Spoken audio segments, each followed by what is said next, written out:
Signalis is a game of questions. What is the value of a human life? How far are you willing to go for the ones you love? How can we differentiate between reality and fantasy? And what is the worth of a replica, a copy of a copy? These questions, of course, are not new. Stories told throughout the ages have grappled with themes of creation, reality, and the nature of humanity, which resonate with us because they tap into some of our most universal wonders. Like many, I began playing Signalis the day it released back in October and was enthralled by it. Almost immediately I began working on this video, my own attempt to understand its mysteries, uncover its secrets, and learn for myself the truth of this thing that is so dark and yet so beautiful. But Signalis is cosmic horror, and just as in the classic works of Robert Chambers and H.P. Lovecraft, its deepest mysteries are intentionally left ambiguous, implied to be beyond our comprehension. It's not that they don't have answers, but that the very pursuit of those answers is enough to drive you mad. And this is exactly what you'll experience with Signalis. The deeper you dig into the lore and the more discoveries you make, the more agonizing it becomes that the pieces don't all fit together, because even the most contradictory details feel so careful and deliberate. There are other complicating factors as well. The events of the whole game hinge on a phenomenon called bioresonance, which is barely understood by the characters in the game and is subsequently barely explained to the player. Dream logic is ubiquitous, and some degree of unreliable narration is also at play, another hallmark of Chambers and Lovecraft, which means we can't take anything we see or hear at face value. So with all that established, we find ourselves facing a pretty significant question. Should we try to understand?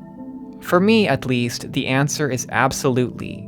There may not be a singular truth or definitive interpretation, but that doesn't mean the search for answers is futile. Signalis is a masterwork of illusion, allegory, and art, brimming with many secrets that can, in fact, be explained, and in pursuit of these smaller mysteries, we draw ever closer to understanding the greater whole. Of particular note as a resource in this endeavor are the many works of literature used throughout the game, including the King in Yellow anthology by Robert Chambers, An Inhabitant of Carcosa by Ambrose Pierce, and The Festival by H.P. Lovecraft. It's absolutely worth it to read through these diverse stories, as they provided much of the inspiration for Signalis and contain a great deal of information that sheds light on its dense mysteries. I'll refer to these works periodically in order to highlight some of the most important connections they have with Signalis, but I won't be covering them in depth for two reasons. First, this video is quite long enough already, and second, these works do not define the game in and of themselves. They were not merely copied, but transformed, and have become something new in the context of Elster and Ariane's story. As an example of what I mean by this, let's take a quick look at the concept of Carcosa. Signalis makes clear reference to Carcosa in its visual iconography and directly quotes passages relating to it from The King in Yellow, which itself appropriated the term from An Inhabitant of Carcosa, which was borrowed from Gustave Nadou's poem Carcassonne, which was originally inspired by the medieval French city of Carcassonne. But what does it mean? Nadou's poem refers to the place as an actual city whose meaning is metaphorical as a stand-in for an individual's deepest desires, or heaven by some interpretations, but this meaning has evolved each time it has been used to the point that it has become quite hard to pin down in any general sense. The reason I bring all this up is to point out the fact that all explicit mentions of Carcosa are deliberately omitted from Signalis. There are no easy answers here, and to find our truth, we must take a leap into the great abyss that is Signalis lore. And that's exactly what I tried to do here. My goal in making this video is twofold. First and foremost, it is to present a thorough, researched explanation of the game from beginning to end, showing and explaining exactly what is happening along Elster's journey and pointing out its many connections to other pre-existing works. And second, it is to offer my own comprehensive interpretation of what it all means. To be clear, my intent is not to convince you that this is the only or best interpretation of Signalis, but simply to present it as an option that ties together many of the narrative threads I'll be discussing. My approach assumes there are literal and symbolic elements at play, but I think purely symbolic interpretations are very interesting and valid as well. Part of what makes Signalis so compelling is that the emotional core of the story retains its potency regardless of interpretation. Needless to say, this video will contain full spoilers for the entire game from this point on, so if you haven't yet played it yourself, I would highly recommend pausing the video here and doing that before you continue watching. Signalis is well worth your time, and the less you know going into the experience, the better. With that out of the way, this is how the rest of the video will work. First, I'll cover all background information preceding and leading up to the main narrative of the game, including an overview of the solar system, the revolution, and Ariane's life up to the Penrose mission. Next, I'll dig deeper into the origin of the titular signal, what it is, the Sierpinski connection, and the important role of Replica Commander Falk. I'll then discuss the nature of Ariane's dream, its fundamental purpose, the significance of the King in Yellow, and the meta-layering of the overall narrative. Following this, I'll transition to a more granular approach and break down Elster's journey chronologically chapter by chapter, explaining each sequence in context of the larger whole. As such, do note that I will be skipping over some details the first time they appear so that I can address them properly in a later section, as well as jumping around the game a bit to tie together scenes and concepts that appear at different points of the story. Finally, I'll discuss the game's 4 endings and bring my analysis to a close.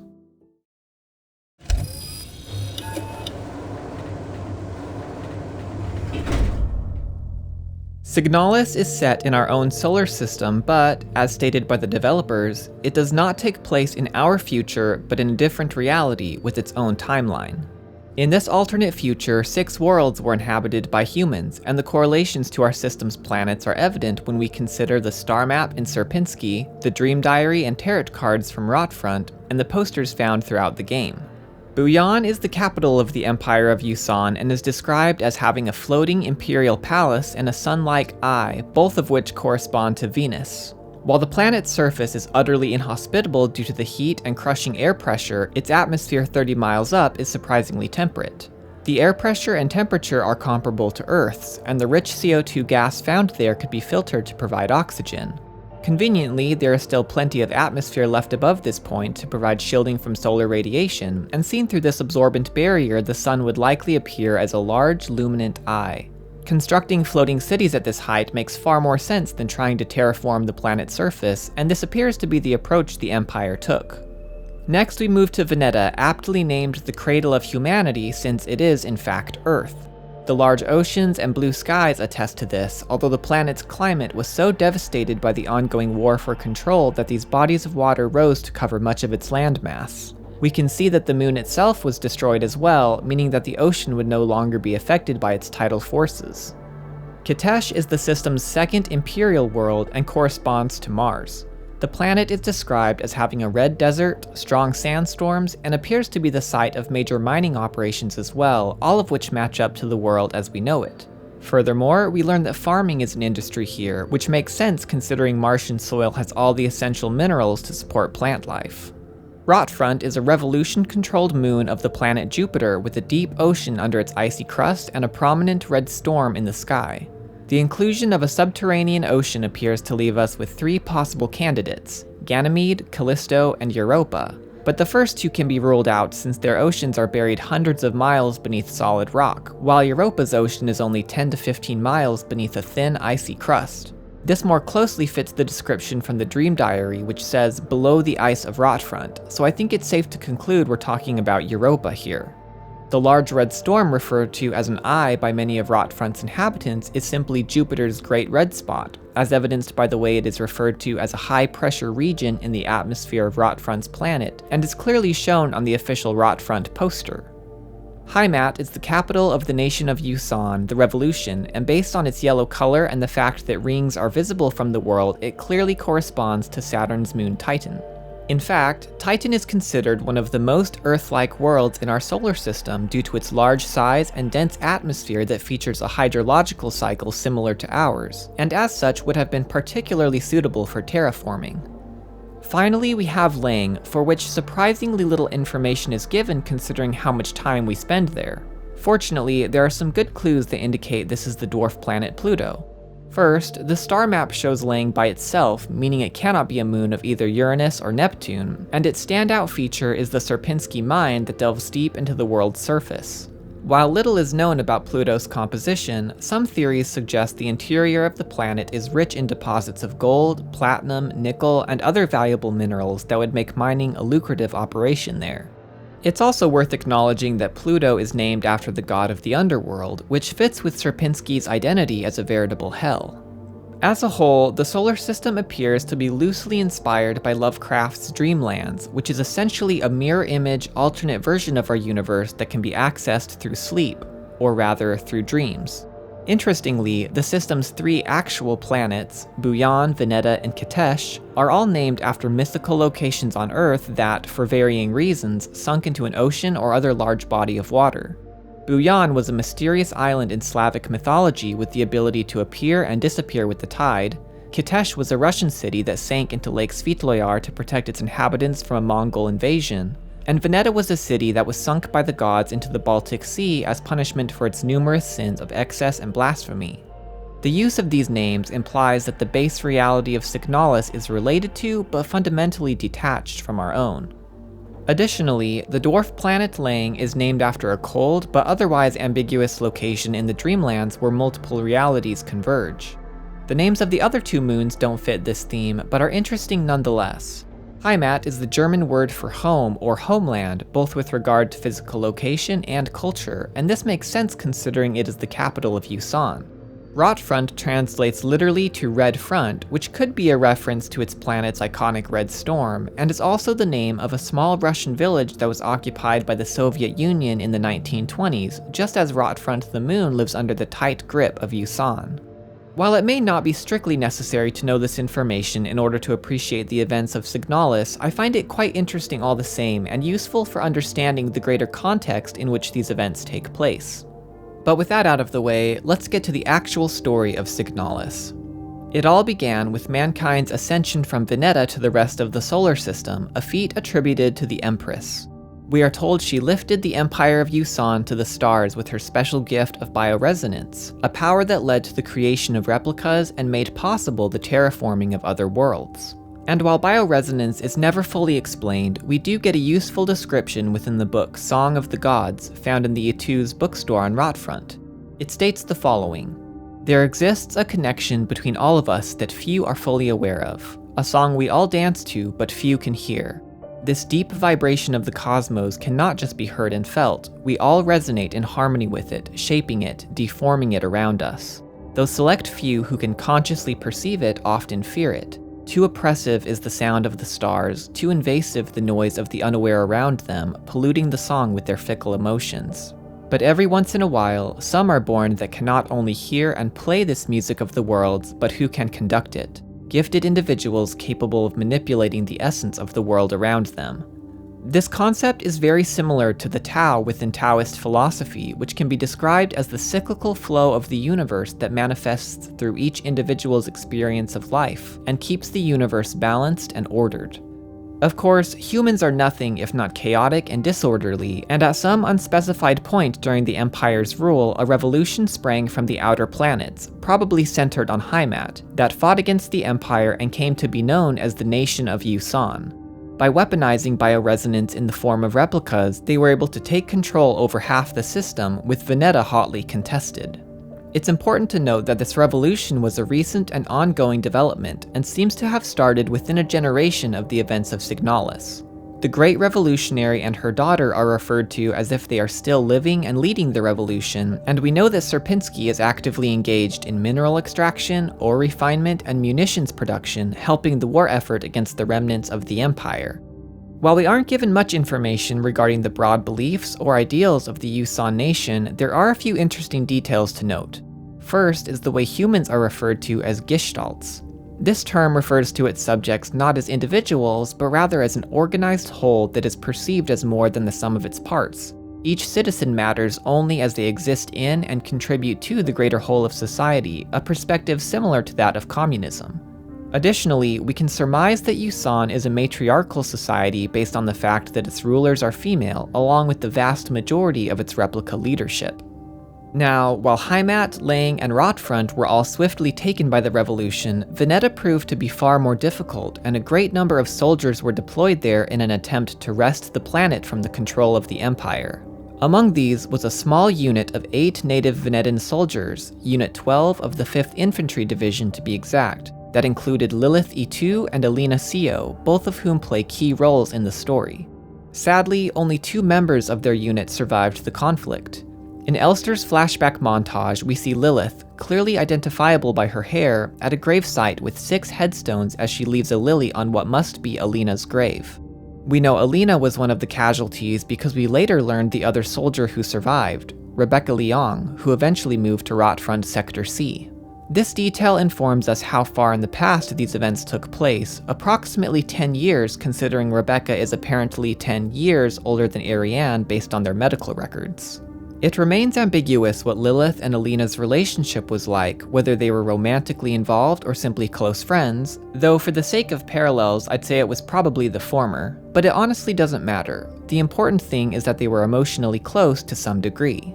Lilith would later be chosen as the neural pattern for the Elster replica unit. She was perfect. Quiet, stoic, probably antisocial, and with PTSD from the war, she was considered to have only basic needs, making her quite suitable for the long-term isolation conditions of the Penrose program. She also lost an eye, a detail that we'll return to later.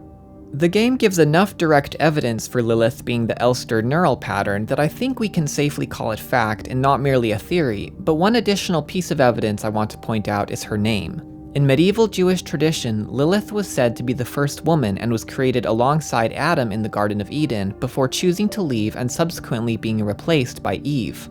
The parallel is unmistakable. Lilith was a native to Veneta, called the Cradle of Life, much like Eden, and was the first woman in the line of Elster replica units before being replaced by a replica's copy of her neural pattern. As an aside, it's interesting to consider how the process of replica selection works for Gestalts. Was Lilith willing or unwilling to be used as a blueprint? Does the original human even survive the transfer? Based on the way they are referred to as hosts, it seems unlikely, but this remains unknown. In any case, I personally don't think that Lilith was the mother of Issa and Erica, and was more likely a relative such as an aunt or cousin. If she was their mother and had been on Rotfront, then it would be truly odd indeed for this to be completely omitted from the story. At this point, we get to Ariane. We learn that she was born on Lang, an interesting detail since it shows that there must be other human settlements there besides the Sierpinski mine. Shortly afterwards, however, her mother Iris was relocated to a radio outpost on Rotfront, Station 6, and here she raised her daughter in solitude. This was apparently highly unusual, as was the fact that Ariane was taught to appreciate art, music, and free-thinking literature. Iris also taught her daughter how to operate the long-range radios at the station. While Ariane rarely refers to this childhood in her notes, and to her mother barely at all, it is implied that this was a happy time, albeit a boring and/or claustrophobic one. On the one hand, Camilla refers to Ariane and Iris as being inseparable, but on the other, the prologue montage briefly shows the radio station and what might be a figure standing on the hill, looking out into the distance, perhaps feeling there was more to life than this. Unfortunately, there was more, but it wasn't better. When Ariane was still a teenager, her aunt Camilla intervened in her life, coordinating with Aeon, the National Ministry of Work and Education, to have Ariane taken away from her mother and stay with Camilla in the Sector C block, where she could be given a proper upbringing by a community of good people overseen by a block warden and attend the Mandelbrot Polytechnical High School. Upon starting life in the city, Ariane was immediately an outcast. In the words of a teacher, she was remarkably odd, as her artistic and individualistic personality was seen as a big problem that needed to be fixed. She was mercilessly bullied by the other students, and as far as we know, her only friends were the E2 sisters, Issa and Erica, though even this friendship was likely not super close since Ariane always had trouble telling them apart. Along with attending the Polytechnical School, Ariane worked at her aunt's photo store, and it was here she developed a batch of photos of the 5th Venetan Infantry Division, Unit 12, and was drawn to one of Alina Sio. This unknown woman looked remarkably similar to herself, and Ariane later wrote, "When I saw the photo of that soldier, I wondered who she was. Was she happy? Was her family proud of her? Did her comrades love her? Since we looked alike, could I have been like her?" She also sent the photo to her mother, who agreed the resemblance was uncanny. In all likelihood, the photos were provided by Rebecca, who wanted to remember her lost friends. This longing may have even been partially the reason for her deep depression, aside from, well, living here in the first place.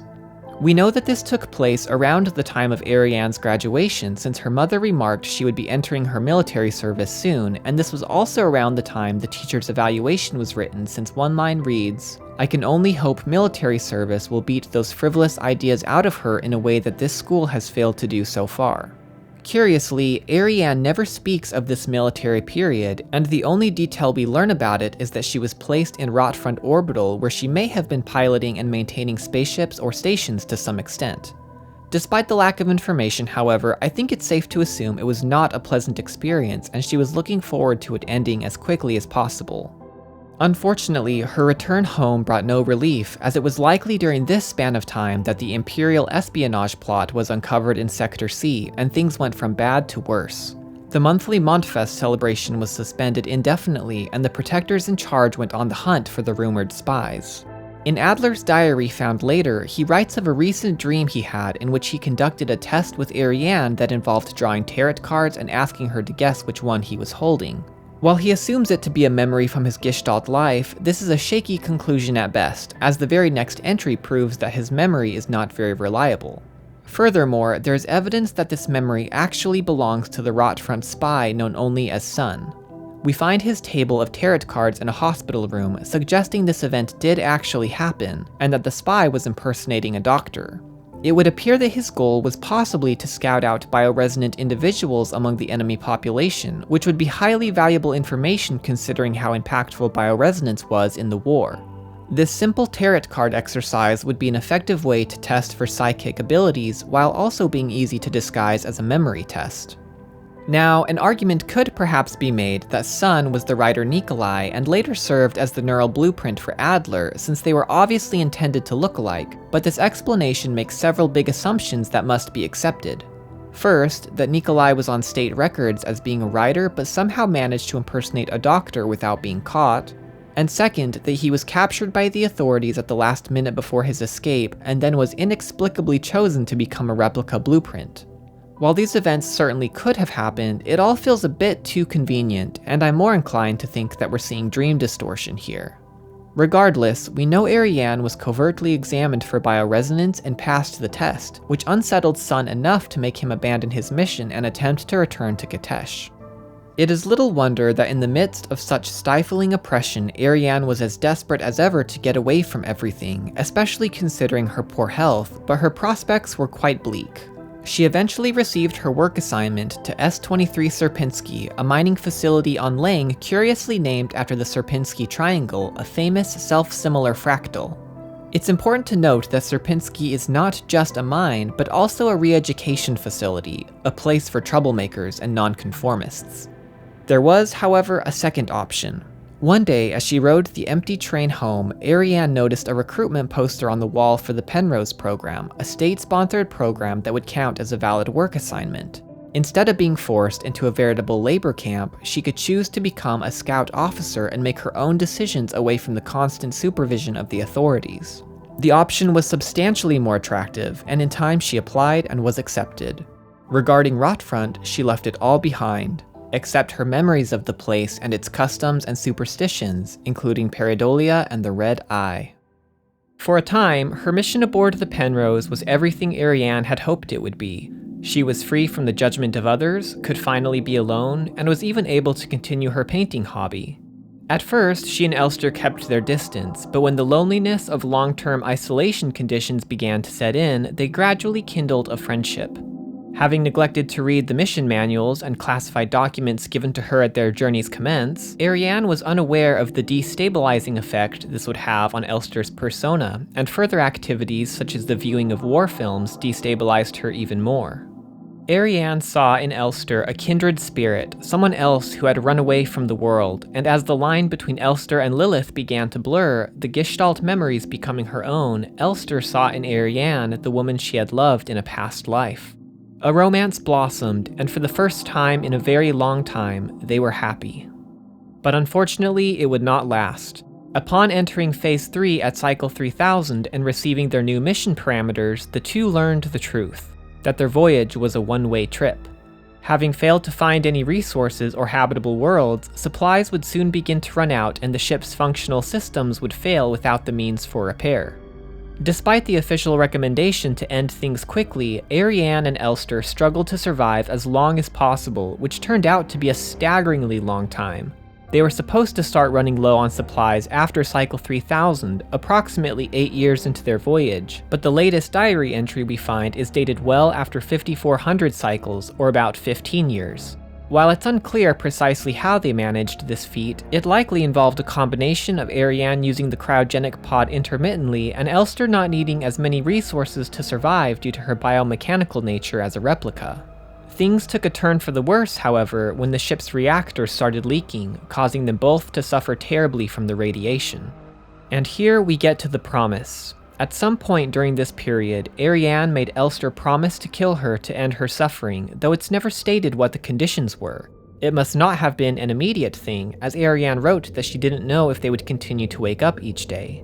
What is clear is that they both continued to cling to life, with Ariane likely spending more and more time in the cryogenic pod as their carefully rationed supplies ran out. Finally, the day came that Ariane feared, when Elster succumbed to the radiation and died quietly.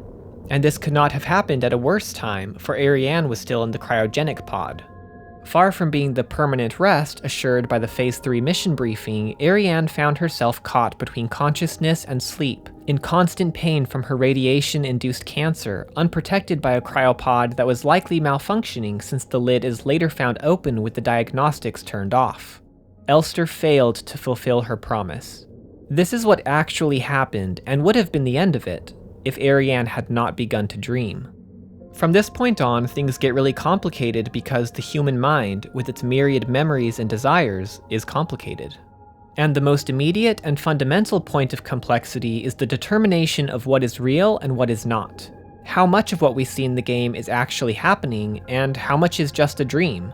It's quite the brain teaser, and also a bit of a trick question, since I think the only reliable answer is all of it. My personal theory is that all of Signalis is taking place within a dream, or rather, two dreams, that have overtaken reality and become its new form, and this is precisely why, were I to give this analysis a name, I would simply call it the double dream theory.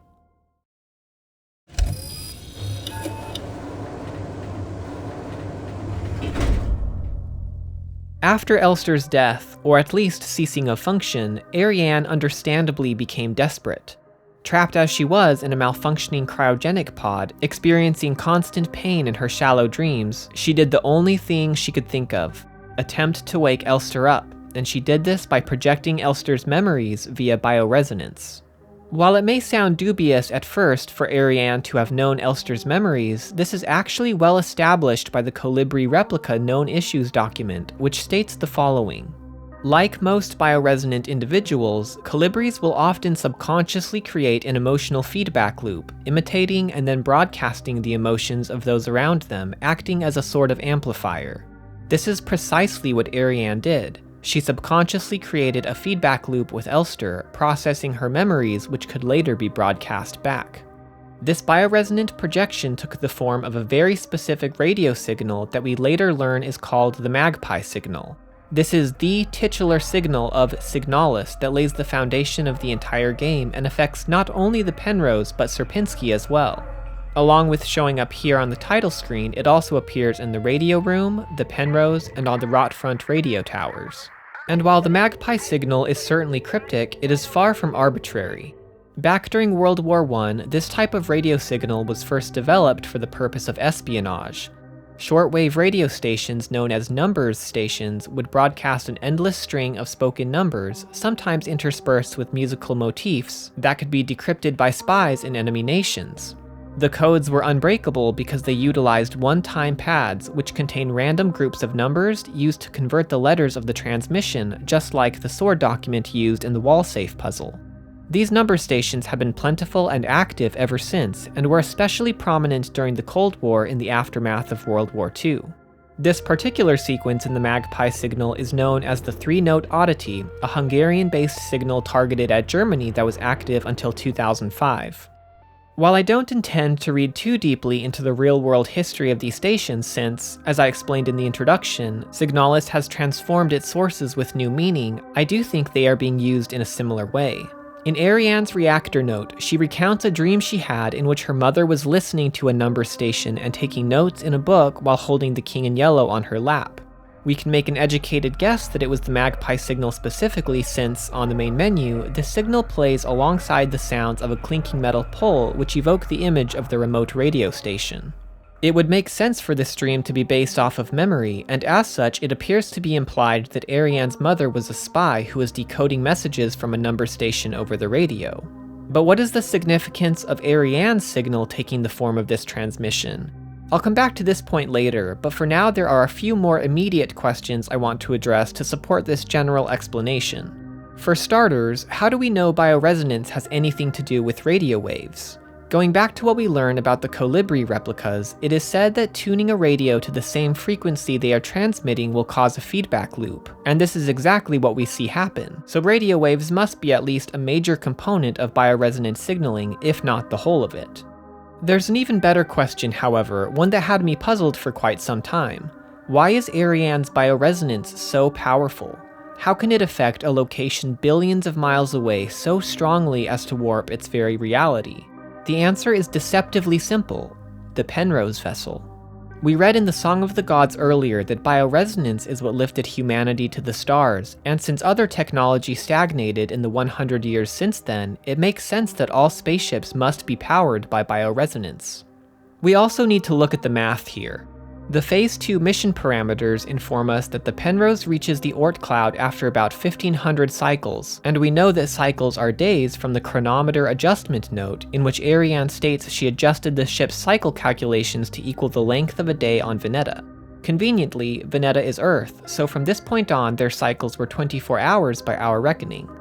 Taking all of this into account, they reach the Oort cloud in roughly 4 years, 1 month, and 10 days, which may sound reasonable until we consider just how insanely far away the Oort cloud is from the heart of our solar system. The approximate distance to its closest edge is 2,000 astronomical units, or 186 billion miles. To put this into perspective, light from the sun takes a full 2 years to reach it, and many years more to reach its outermost edge. This means the Penrose would have had to be moving at approximately 50% the speed of light the entire way, and even with a strong launch, there is just no way these clunky spacecraft could do that. Unless, of course, they used a device that could warp the fabric of space itself, and effectively shrink the distance that needed to be traveled by a huge margin. While on the subject of light speed, I want to slip in a quick note about time dilation. At a rate close to 50% the speed of light, time would pass about 15% slower for Ariane and Elster than for everyone else, so those 4 years would amount to about 4.7 years to those in the solar system. A noticeable difference, but not huge. This is turning into a long-winded explanation, but the main takeaway is simply that the Penrose must be outfitted with some kind of bioresonant hyperdrive, and this acted as a perfect amplifier for Ariane's signal. Little did the nation of Yusan know that the cheap scouting vessel they had sent off would become a bona fide bioresonant nuke. Empowered as it was by this hyperdrive, Ariane's signal was so potent that it caused the Penrose to crash, not on a planet, but rather in a different dimension altogether, something akin to the astral plane. And from here, we trace the signal from its source on the Penrose to the mining facility on Lang.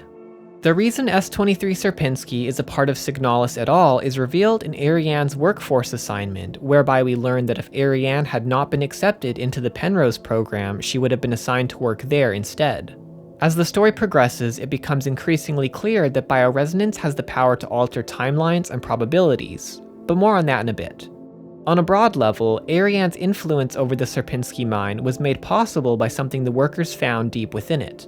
Details are appropriately vague. We are simply told something was unearthed, something older than humanity, and it strongly appears that what they found was a tear in the fabric of reality, a gateway to the astral plane, possibly generated by Ariane herself, since she was clearly thinking about the place and how her life might have been different there. This explanation provides an answer to one of the most confounding mysteries in Signalis. How can the Penrose be both billions of miles out in the Oort cloud and also be deep below the surface of Lang? Because it now exists in a dimension accessible from both of these locations. This dimensional rift is the massive pit at the bottom of the mining site, and when Elster drops into it, she lands in not one, but 2 locations. First on a strange beach, and then in the nowhere. Interestingly, prior to making the jump, Elster states that she can hear the sounds of water from below. The only water we see in the nowhere is a small puddle that doesn't look to be making any noise, so I think she's actually hearing waves crashing along the shoreline. The presence of 6 pillars leading up to the pit further reinforced its metaphysical nature. We are told that Falk went personally to see this strange discovery down in the mine, and when she returned, she had been changed. But what exactly did she see? Falk doesn't give many details about her experience within the rift, mostly writing about the after effects from it in her diary. Like Elster, Falk may have first landed on the beach, after which she made her way to the gate. Adler's dialogue indicates that she passed through it, and in a red dream found at the end of the game, Falk wrote that she saw Ariane in the red emptiness waiting for me. She may have even spotted the Penrose if she ventured far enough. What she certainly did not see during her foray into the rift, however, was the nowhere, which at that point in time didn't exist, as I'll explain later. But this we know for sure. Upon exposing herself to the uninhibited song of reality, she was flooded by the wave of Ariane's signal, her mind forcibly injected with Elster's memories. At length, Falk returned to the upper levels of Sierpinski and for a time was able to continue functioning, but so overwhelming and persistent was the signal that she eventually slipped into a coma and began to dream. Just as the Calibri units were designed to function as amplifiers for Falk's own bioresonance, she became an amplifying node for Ariane's signal, resonating with its immense power. And as she dreamed of the Sierpinski facility, that fantasy became its reality. A second dream created by a second dreamer. This is why Sierpinski feels so grounded and real.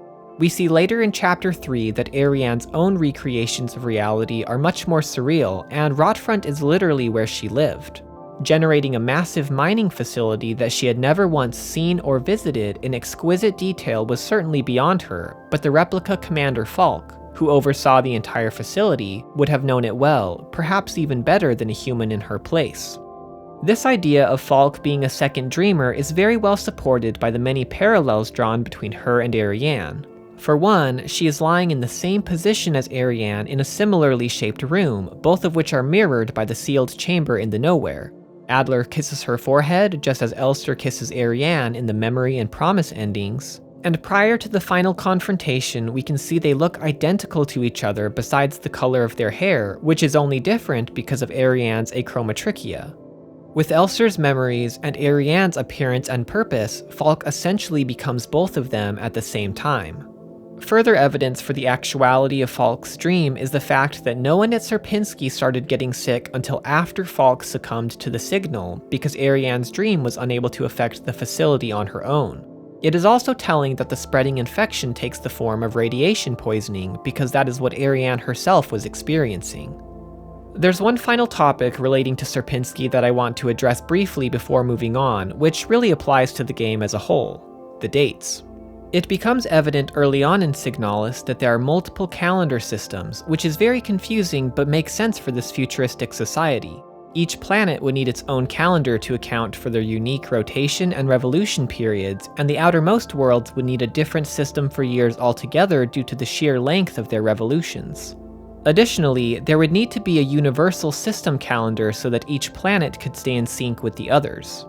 There appear to be at least 4 date formats shown in the game. My best guess is that the first 2 date formats are based on the planetary calendars of Lang and Rotfront, with the first number of each indicating year. Whether these years correlate to each other is uncertain though, since a technical year on Lang would be much longer than a year on Rotfront, so it's hard to say whether the events at Sierpinski are taking place 50 years in the future or around the same time, but regardless, the story plays out quite the same. If I had to venture a guess, Ariane's graduation date is probably written in the universal format due to the inclusion of a decimal point, which would be a likely compromise for a calendar that has to combine the time cycles of every planet into a cohesive format. While it's definitely interesting trying to piece the dates together, I want to make it clear up front that my theory doesn't rely on them too heavily since they are left so ambiguous.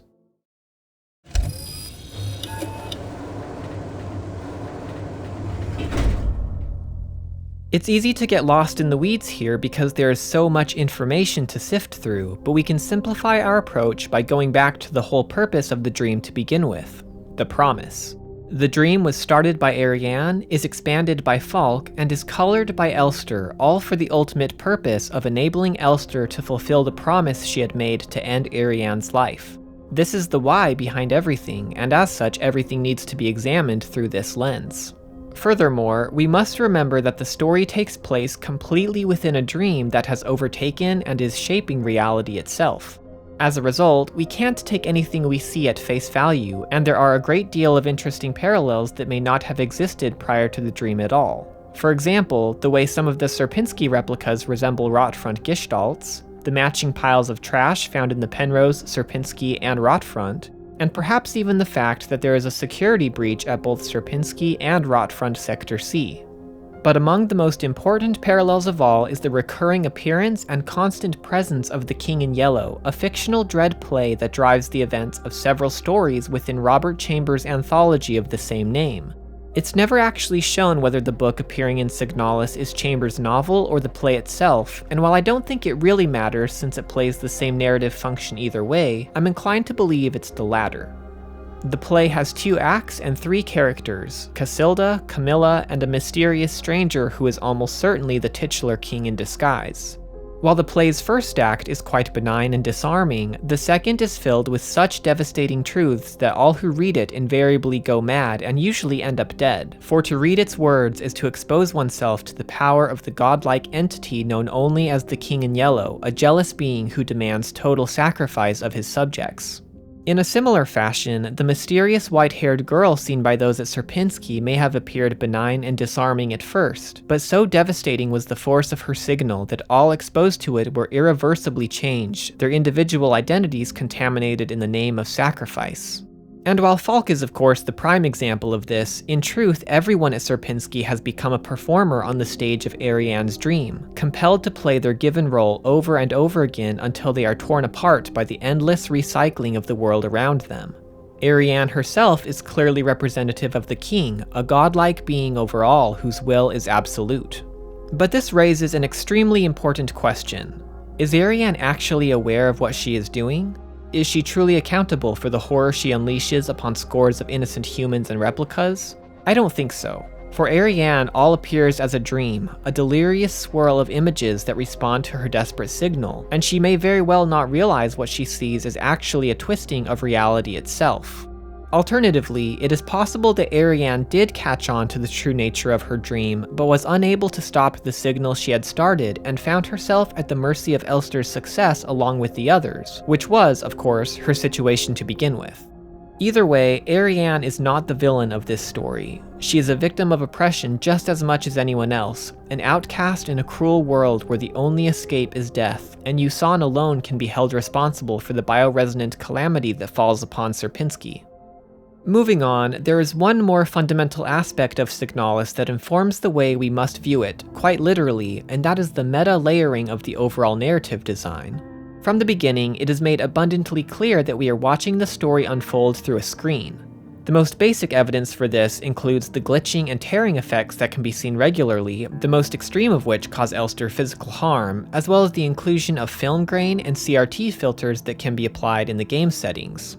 Additionally, we see that concentrated bioresonance emitted by Colibri and Falk replicas disrupts the current image, revealing a video marker as well as the underlying purpose behind the signal. The island, a manifestation of Ariane's desire for death. Also notable are the appearance of Gestalt file numbers and replica databank overviews, this page intentionally left blank screens, and violent scene missing, all of which make it seem as though we are parsing through official government documents. So whose point of view are we looking through? We are given one more revealing clue in the form of the invisible red eye. Almost anywhere in the game, drastically brightening the footage will reveal the silhouette of an unmistakable eye superimposed over the screen. The only places it does not appear are during full-screen first-person sequences, for obvious reasons, and Elster's final return to the Penrose, which I'll discuss later. Within Signalis, the imagery of the red eye represents 2 things: the government of Yusan and Ariane herself, and I think both are at play here. Ariane is an active observer of her dream, not a passive one, watching and guiding Elster along every step of the way. It is then quite possible that her bioresonance signal was later intercepted by government authorities, edited and annotated accordingly as they tried to make sense of it. At the very least, they would have had access to the Sierpinski camera footage tracking Elster's progress through the facility.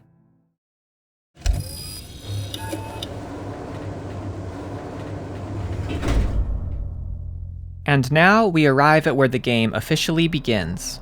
Elster wakes from her calibration unit following the Penrose crash, and upon checking the ship's central console finds a damaged photo of Ariane. Further inspection of the ship reveals she is nowhere to be found, one of the 2 AVA suits is missing, and the cryogenic pod holds only a broken and bloody keycard. Reasonably assuming that Ariane left the ship, Elster initiates the airlock cycle, puts on the second AVA suit, and strikes out into the snow. As explained earlier, this is not Lang, nor is it base reality at all, but rather a different dimension that has been altered and shaped by Ariane's dream. Evidence for this is abundant. A star unit found later within the mine refers to the Lang sky as being filled with stars, which would not be visible from within such a snowstorm, and this is supported by the Sierpinski vertical map, which shows a starry sky as well. The Penrose status monitor states this is an unknown planetary surface, which obviously wouldn't make much sense if this really was Lang, and it also can't be a rogue planet deep within the Oort cloud since there is no way this much ambient light would be present. And speaking of the Oort cloud, the sky in this sequence reveals another seeming impossibility. 2 celestial bodies, one much larger than the other, that can only be Jupiter and one of its moons. This planetary surface is Rotfront, which Ariane knew well, though it is but a surreal representation of the place. Visible in the snow are large angular beams jutting from the ground and a mysterious gate, along with a large, perfectly round hole in the ground. Not having any other options, Elster passes through the gate, descends into the strange hole, and crawls through a narrow tunnel which leads into a small bedroom. As we'll discover later, this is in fact Ariane's room in Rotfront Sector C, but, importantly, Elster doesn't know that. She does not recognize the room or anything in it. She no longer remembers the promise. She does, however, feel drawn to the King in Yellow lying on the desk, and upon picking it up, the radio suddenly switches on and begins to transmit the Magpie signal. In the following montage, we see quite a few things. A Rotfront radio outpost, the computer screen turning from white to red, the mysterious island, Elster's skin slowly peeling away, an ominous line pulled from the festival, the words "Remember our promise," Issa cutting herself over a strange symbol separated by sacrifice, Ariane herself, and finally the words "Wake up." As a whole, I think this complete prologue sequence can be understood as a representation of Elster's memories being transmitted via the signal. We are not playing the real physical version of her, but rather the last wisps of her dying memory that Ariane is projecting to Sierpinski. The situation on the Penrose with Ariane missing along with an AVA suit is entirely fabricated by Ariane for the purpose of getting Elster to leave the broken ship. Or rather, coaxing her memories out of her broken body so a new cycle can begin with another Elster unit. We'll come back to Issa's bit in the montage later, but the main takeaway for now is that we are seeing an indeterminate number of cycles play out, which is made obvious by the inclusion of the fatal error screen at the end that appears elsewhere when Elster is killed. So, when we next move to Sierpinski following the title screen, we know that this is many, many cycles later from the one we started in the snow.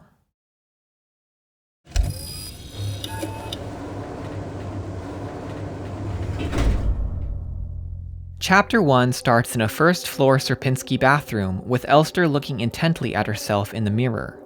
After looking around for a bit, she finds an injured star unit who warns her to leave since the facility is lost. Undaunted, Elster retrieves and shows her the photo from the Penrose, which now depicts a completely different woman, Alina Seo. The star tells Elster that she must be a worker, all of whom had been sent down into the mine. This is, of course, not actually Alina, who died in the Venetian conflict a decade earlier. Rather, she is an extension and likeness of Ariane, formed from the probability of Ariane ending up at Sierpinski had she not gotten accepted by the Penrose program, in combination with Ariane's dreaming about the woman in the photo. She is, in a way, a self-insert of Ariane in her own dream, and even shares her poor health. Evidence for the two actually being one can be seen in the brief images of Alina that flash up twice during transitions, once during the elevator malfunction on level 3, and once again when Elster jumps into the mining pit. When placed alongside Ariane's profile, we can see that they match exactly. Furthermore, the butterfly box, bearing a clear symbol of transformation, leads to one of Ariane's memories, not Alina's, and we learn from Alina's diary that she was close with Elster as Ariane was. Her final diary entry, found later on in the Nowhere, reveals that her memories were beginning to blur with Ariane's, and her hair was even turning white, which is notable since Ariane's memories are not part of the signal, only Elster's. This phenomenon can be understood as the Alina manifestation breaking down and returning to the one who created her in the first place. We can apply this same probability manipulation reasoning to our Elster unit as well. Simply put, this is a completely different Elster unit from the one in the prologue, an Elster who may never have been part of the Penrose program at all. In a note written by the Sierpinski protectors, we learned that they had considered requesting an Elster unit to do survey work down in the mine, but postponed the decision indefinitely when Falk fell ill. However, Adler distinctly remembers conversing with an Elster replica as they were both inspecting the mining site, and an examination of his memory proved that this recollection was quite real. In another timeline, or in Adler's words, another version of reality where events had played out differently, an Elster unit did indeed come to the mine from the surface, and this reality merged with base reality to create a hazy zone in the middle where Elster 2 ends up. This is why she is simultaneously familiar to some of the replicas at Sierpinski, while also being immediately recognized as someone who doesn't belong there. Alina's diary entries echo this as well. In entry 1, she wrote that she hadn't seen Elster in a few days, but later in entry 3 she makes the remark, "I still haven't found any trace of Elster. It's as if she had never been here." Anyways, following her exchange with the Star unit, Elster finds Issa in the library having just used the Gestalt first aid kit. We can see a bandage on her palm, confirming that the sacrificial scene in the prologue has already happened.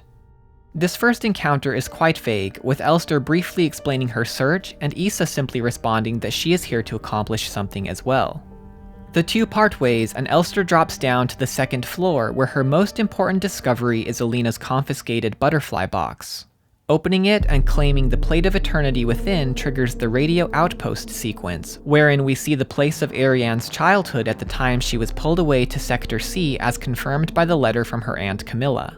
The sequence primarily functions as a way for Elster to get the radio module, which she needs to gain access to keys hidden away in the level's wall safes. One such key enables Elster to use the elevator, though it promptly malfunctions on level 3, forcing her out to scout the area. The main goal on this floor is to find the 5 elemental keycards that will unlock the surgery room: fire, earth, water, wind, and most notably gold, which is obtained from the video cassette train sequence. Passing through the door and dropping to the next level brings Elster face to face with her first Mina replica, who has been corrupted like most of the others, and it is only by defeating her that Elster is able to finally meet the administrator, Adler. He seems friendly at first and confirms that Alina Sio is indeed one of Sierpinski's factory workers, but after luring Elster close to the empty elevator shaft, he suddenly tosses the photo aside and shoves her in, quietly saying, "You shouldn't have returned."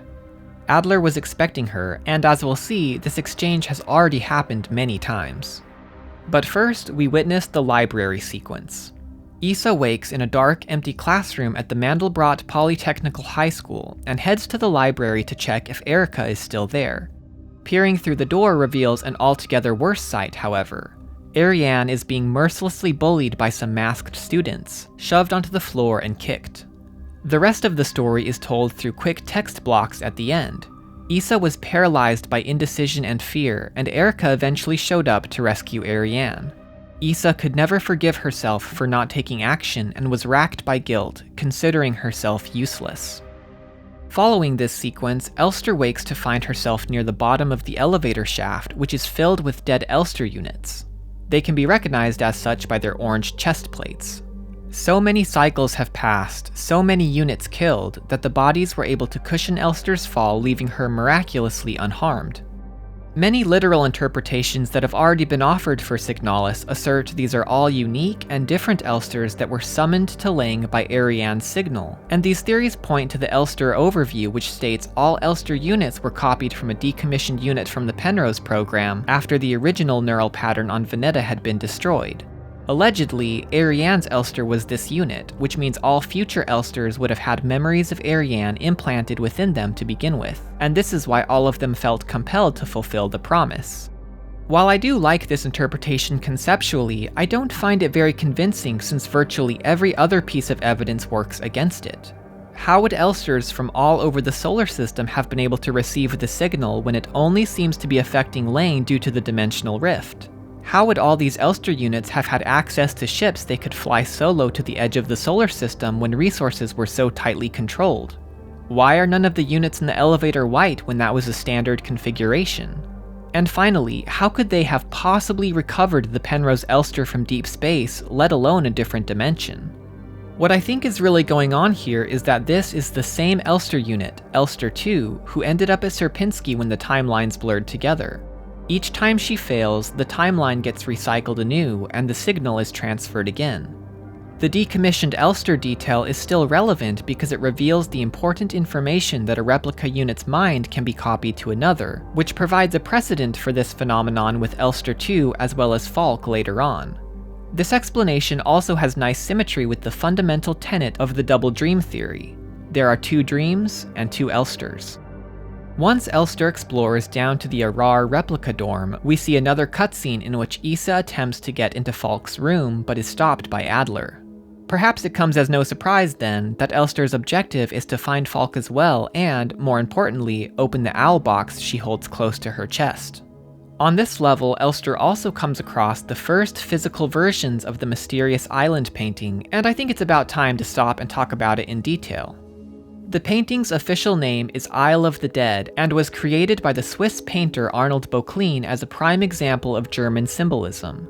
Of particular note is the fact that Böcklin painted 5 versions of it beginning in 1880, each with significant differences. The 4th version appears in black and white since the original painting was lost in a bombing during World War II, and only a single black and white photograph of it remains. The painting is an evident metaphor for death, featuring tombs carved into the tall cliffs and a grove of cypress trees at the center. A lone oarsman ferries a white-shrouded figure to the island on a small boat, reminiscent of Charon transporting souls across the river Styx. And the reason it feels very familiar to Elster is because it is a visual manifestation of the promise that she is slowly but surely starting to remember. It is Ariane's Carcosa, her deepest desire that remains forever just beyond her reach, and the bedrock layer of her magpie signal. This is also why the painting has power. We read in the note Colibri in the management office that the replica in question was transmitting the image of the isle so strongly it caused nausea in those nearby, and Elster experiences this effect as well when Colibri units are encountered. Just as these replicas were designed to function as amplifiers for their commander's bioresonance, they now unwittingly serve this purpose for Ariane's signal. The set of Isle paintings also has a notable inverse. A number of years after his first version of Isle of the Dead, Böcklin made another painting he called Isle of Life that depicts a vibrant green island abounding with life and beauty. This isle never appears on its own in Signalis, but can be seen briefly during several montage sequences, most notably the ones that play directly through Elster in the fake ending. It serves as a reminder that the bitterness of death would not exist without the joys and pleasures of life, however fleeting they may be. At length, Elster finds the owl tape in the Yule dorm, and when placed in the workshop radio transmitter, it begins to play the Swan theme from Tchaikovsky's Swan Lake at frequency 210. Far from being arbitrary, it is strongly implied that this track from Tchaikovsky's ballet is in fact Falk's bioresonance signal responsible for the creation of the Sierpinski dream. For starters, tuning to this transmission on the radio is how Elster opens Falk's owl box, which is remarkably similar to the way she later obtains the star card from Ariane's magpie box on Rotfront using the magpie signal. You'll also notice that the workshop radio is identical to the one in Ariane's room, which broadcasts the aforementioned signal. And finally, the Starling incident referred to in Memorandum Lighting Malfunctions, in which a furious star unit destroyed the Yule's tape player, hints that the song has real power. The Yules are irresistibly drawn to it to the point that they will play nothing else, and the star has no qualms about breaking quarantine to put an end to this madness. Emphasis on that last word. There is also nice symmetry to this connection. 2 birds, 2 signals, 2 dreams. After opening the owl box, and several keys later, Elster gains access to the library and finds another copy of The King in Yellow on a bookcase, which hides the astronomical key to Adler's lockbox and the shrine diary within. In it we read of his longing for Falk following her illness, as well as his gradual realization that he is caught within a time loop and that things are not quite as they appear. The final page reads, "The answers lie below, I can feel it. Someone or something calls me from there, in the mine." And that is precisely where Elster, now armed with Adler's administrative key, goes next. She activates the mineshaft elevator and descends ever deeper, at which point Chapter 1 comes to a close. So, going back to the chapter title, what does synchronization mean in the context of what we've seen happen in this first section? A simple definition proves instructive. The term synchronization can refer to 2 different functions: causing a set of data to remain identical in more than one location, or the activity of 2 or more things at the same time or rate, and I think both of these functions apply here. Regarding the former function, we can refer to the book Bioresonance Technology and Its Limitations, which defines the related term synchronicity as the process of duplicating a neural pattern from a Gestalt host to a replica brain. In this case, we are witnessing the duplication of Elster 1's neural pattern to Elster 2's brain, in the process gradually becoming synchronized. Regarding the latter function, Elster's journey is gradually being synchronized with Issa's. You'll notice that both of Ariane's interludes, the radio outpost and the train, give Elster exactly what she needs to move forward to keep up with Issa's path. Just as Ariadne guided Theseus through the labyrinth with golden thread, Ariane helps guide Elster through her labyrinthian dream with a golden key. The third interlude is unique in that it takes place from the perspective of Issa herself, and at the end we see parallel shots of Ariane and Elster that show they are finally in sync. This is a pretty significant point that I'll revisit later in much more detail, but for now, let's proceed on to Chapter 2.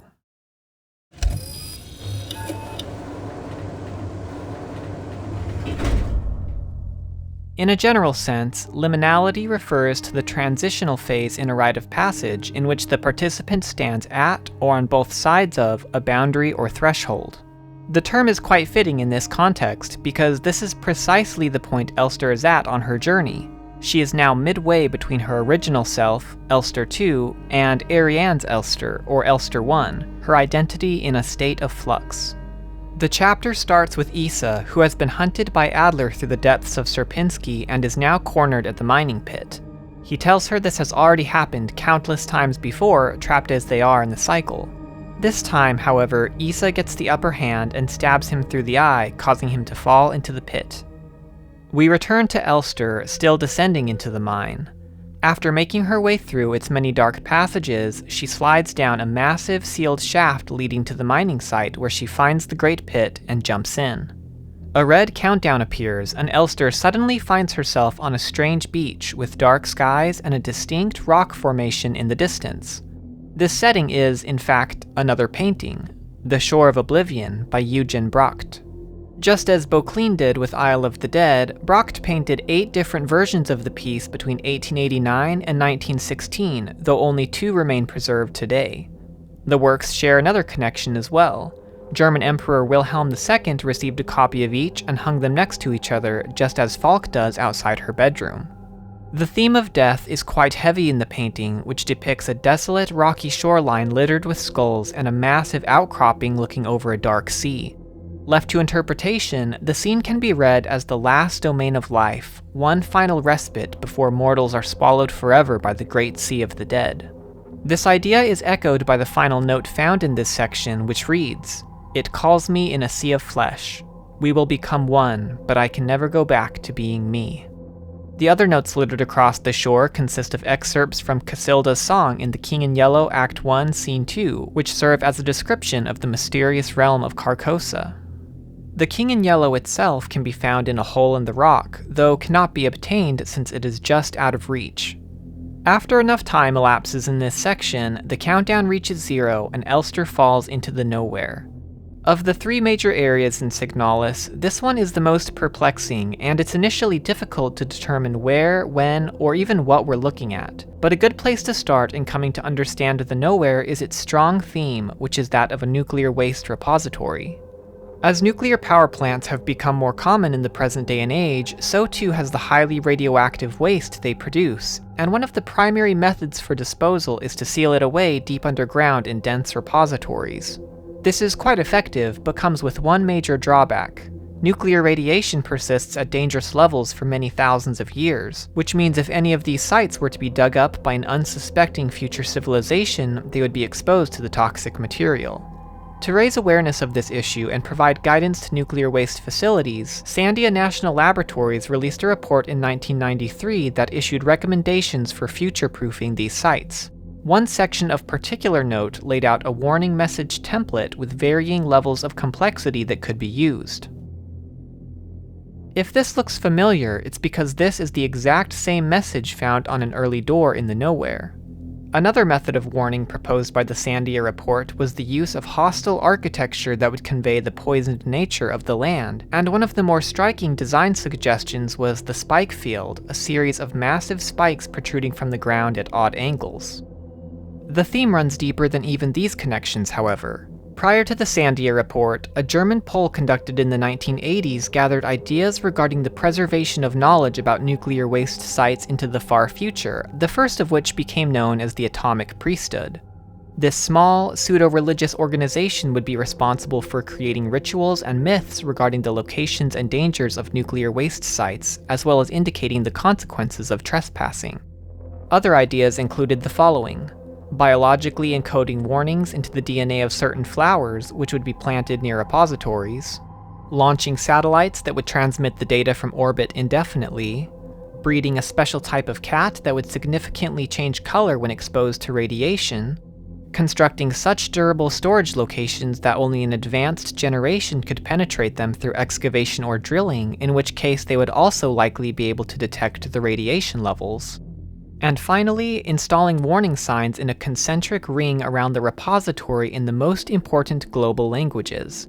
As these languages evolved over time, new signs would be added in wider rings translating the older signs. This concept of using multiple languages to convey the same information is one that forms the fundamental structure of Signalis. The game incorporates a rich blend of English, German, and Chinese, all important global languages, into its storytelling, but you'll notice that the different languages are mostly used to reinforce each other or the current scene rather than communicate brand new information. This is fully intentional because their purpose is not just to tell a story, but to communicate a warning to all receivers of the signal regarding the danger deep within Sierpinski that can be understood regardless of what language they speak. As I alluded to earlier in the video with this graphic, the nowhere exists in the space where Ariane and Falk's dreams overlap, and represents a distant, possible future of Sierpinski in which the cycle is never broken and the facility has degraded so far as to be nearly unrecognizable. In response to this, the government of Yusan attempted to seal off the entire site, or perhaps even the whole planet, marking it as they would a nuclear waste repository. And where is the primary warning placed? At the very center of it all, marking the dreamer, or at least her shadow. The room is immediately recognizable as a parallel of Falk's, with a central bed and chair off to the left side, though you'll notice the shadow of a slow-moving ceiling fan that was not present earlier. This, along with the fact that only a smoky imprint remains in the bed, may raise some doubts as to the identity of this room.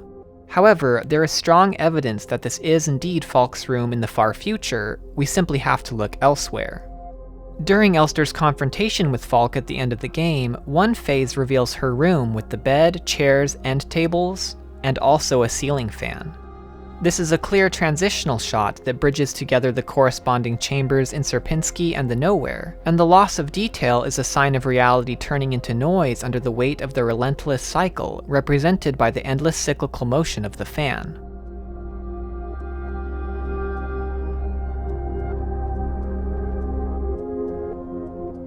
While it may seem odd for only a vague imprint to remain of Falk when she is a replica, and only humans are seen to disintegrate in this way, I want to emphasize that this is not the actual future. It is but a hazy, incongruous possible outcome that doesn't yet exist.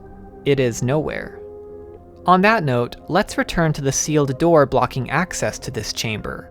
I stated earlier that the warning placed on the door exactly matched that of the Sandia report, but there is in fact one key addition, and that is the final line stating, "When blank within is killed, a path will open here."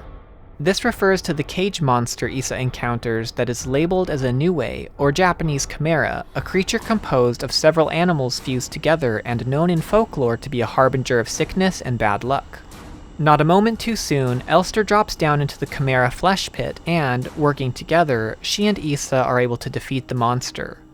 Unfortunately, Issa is knocked unconscious by her rifle's recoil and is carried by Elster into the next room, where she remains until Elster is able to awaken her by using the small bottle of ammonia as an inhalant. This encounter draws attention to another core aspect of the Nowhere: flesh. Early on in Signalis, it appears as though the flesh might be an ancient eldritch creature with a mind of its own, but as the story progresses it becomes increasingly evident that it is actually a representation of Ariane's cancer. In a later cutscene with Adler, he refers to the world as being torn apart and put back together by someone who doesn't understand how it works, and that's exactly what cancer cells do. They disrupt and hijack the human body's normal functions and use them to grow malignant cells that no longer resemble the original body at all. And the fact that we see flesh growing directly in Ariane's cryogenic pod in the fake ending implies that this is the point of origin. Additionally, we learn that one of the Sierpinski workers was in possession of hydroxycarbamide pills, which are a specific type of chemotherapy drug used for treating radiation-induced leukemia. Elster's main goal in the Nowhere, similarly to level 3 of Sierpinski, is finding 6 plates to open a mysterious door. The plates of knowledge, balance, sacrifice, flesh, love, and of course eternity. As she collects these plates and encounters the dangerous, twisted replicas within the Nowhere's confined spaces, the screen will occasionally glitch, much as it has in earlier parts of the game. But something is different about the phenomenon here. Rather than simply scrambling the current video signal, the glitches reveal an entirely different scene, which is actually Elster's earlier confrontation with the Nue monster. This occurs at all points of the Nowhere, as if to show that that moment is frozen in time, and may be an additional clue regarding the true nature of the area. Going out on a limb here, it is possible that most of the Nowhere sequence takes place within Elster's mind during her fight with the Nue, and only by combining all 6 plates, all 6 aspects within herself, is she able to defeat it.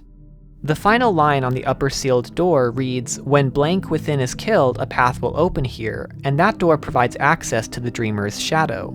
In a similar way, slotting in every plate on the lower sealed door allows access to the emptiness where the dreamer Ariane herself lies. But before Elster can reach her, she must climb back up the deep hole she first descended in the prologue, now appearing in its raw form, and encounter Adler at the gate. Notably, he makes no attempt to stop Elster from continuing on, which shows that he still doesn't totally understand the meaning of his looping existence or the significance of the gate that changed everything.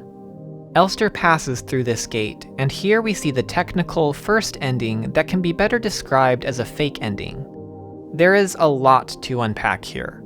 We first see the words, "At the end, the way home, I am waiting," followed by a view of the vast emptiness. Many fallen Elster units can be seen lying on the ground or propped against the angled beams. As Elster approaches, Ariane's focus turns to her, and we see Elster flash in different colors, green, yellow, and magenta. A subsequent shot of Ariane also shows this color splitting, which is quite easily explained. As Elster nears the source of the signal, it begins to break down around her, revealing its component layers of light waves. We then see an unfamiliar oil-painted landscape, which is in fact an extreme close-up of the work Wanderer Above the Sea Fog, painted by the German artist Caspar David Friedrich in 1818. The painting is considered one of the most representative works of the Romantic movement, and is widely interpreted to symbolize self-reflection. Ariane then inquires who Elster is looking for, which may seem like an odd question, but remember, Elster is still looking for Alina. And Ariane knows this, as she states, "I've been waiting, Alina Sio." We then see a line with multiple versions of Ariane, though only the very last one, clearly Alina, turns around. But that's not who Ariane herself has been waiting for. She has been waiting for you. She calls Elster's name, and multiple versions of Elster are shown turning in rhythm. 2 red, 1 white, 1 red and missing an arm, and 1 wearing an AVA suit. And why has she been waiting? For us. We see the line of Arianes again, except this time all turn in perfect sync, and we get a better look at who they really are. Alina, Issa but without her signature braid, Ariane in uniform, and 2 versions of Ariane wearing white. But there is someone out of place here at the very front of each line, Falk. You can tell from her long hair, as well as the mark on her shoulder, that this is unmistakably the replica commander. This once again reinforces the fact that she has become both Ariane and Elster, the Dreamer and the Seeker. Following this, rapidly changing images of the 3 paintings appear, shrinking. As if in response, the screen glitches and Elster is physically hurt. Falk appears with Adler at the gate, just as Elster did earlier. A white square turns blood red, echoing the Prologue's monitor screen. The enigmatic symbol appears. Elster's Lilith memories flood through her in a rapid montage, and Elster slowly, deliberately touches the penrose, which is followed by the words, "Remember our promise." She climbs up the ship's hull, and the words, "Wake up," appear. Then, for the 3rd time in this sequence, we see the aisle paintings flashing through her directly as Elster attempts to open the entrance hatch. This is an important association that goes back to the nature of the aisle as a representation of death. Since Ariane is unable to bring herself to the aisle, Elster must instead bring it to her. She acts as an agent of death in her fulfillment of the promise. However, I think there's another layer to this as well. As a substitution for Carcosa, the Isle of the Dead also represents Ariane's deepest desire, or rather desires, plural. She longs not only for the sweet release of death, but the sweet embrace of her love, Elster, as well, 2 conflicting desires that can never be reconciled. Unless, of course, the great Song of Reality could be persuaded to play another melody altogether. But here Elster fails. Her arm breaks, she falls to the ground, and her eyes go dark, but not before one final appeal to wake up. On a basic level at least, it's clear what's happening in this sequence. Elster fails because she hasn't remembered the promise. She is still compromised by her search for Alina as a result of her destabilized Lilith memories, and thus hasn't truly woken up. When you start the game again after the credits, things appear almost exactly as they did at the beginning, but not quite. This time the penrose is functional and still on course. Having just awoken from the calibration pod, Elster goes through her regular maintenance check, in the process finding the unopened Elster Known Issues document as well as Ariane's painting of the Shore of Oblivion. Following her completion of the list, she reports to Ariane herself, and we witness what is undoubtedly the happiest scene in the entire game. The 2 embrace, reunited once more, and we learn from Ariane that this is their 3,000th cycle anniversary, over 8 years on the Penrose. With the updated mission parameters still en route, they begin to dance, blissfully unaware of the bad news awaiting them. We then transition to subsequent shots of the 2 asleep together, the second of which must take place significantly later since Ariane's hair is much longer. Also, if you've been wondering about the mark on her left arm, it appears to be the mark of a Penrose Scout officer since the same lines can be seen on the ship itself. Finally, we close in on the ship's control panel and witness the origin of the signal.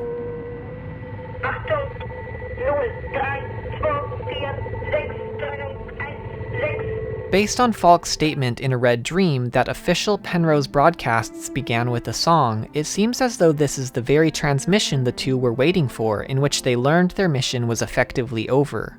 The news was surely devastating for both Ariane and Elster, forever burned into their minds, and this emotional trauma is quite possibly the reason Ariane's signal later takes its form. There's also a certain irony in the fact that the dooming transmission sent by Yusan into the void returns to herald the doom of the Sierpinski facility. But wait, doesn't this contradict what I said earlier about the Magpie signal being received and decrypted by Iris back on Rotfront? Well, maybe, but it's complicated. Aside from the possibility that its usage simply changed over time, we must remember that the signal is that of a shortwave numbers station, which are normally used to communicate with spies in enemy countries. Why would a signal like this be used to transmit into deep space? And why would a Penrose transmission need to be encrypted in the first place? This raises some doubts regarding the prior explanation and may indicate other factors at play. Alternatively, perhaps the signal showing up on the control panel simply represents Ariane's bioresonance being amplified and transmitted by the Penrose vessel, and the time jump established in the first cut between Ariane and Elster could imply the third shot occurs much later as well, when Elster died and Ariane began to dream. Either way, the magpie signal is definitely Ariane's dream signal, which is the most important point here.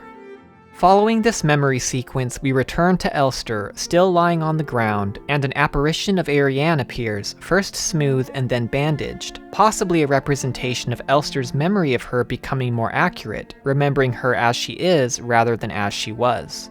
Once again, the question is posed: do you remember our promise?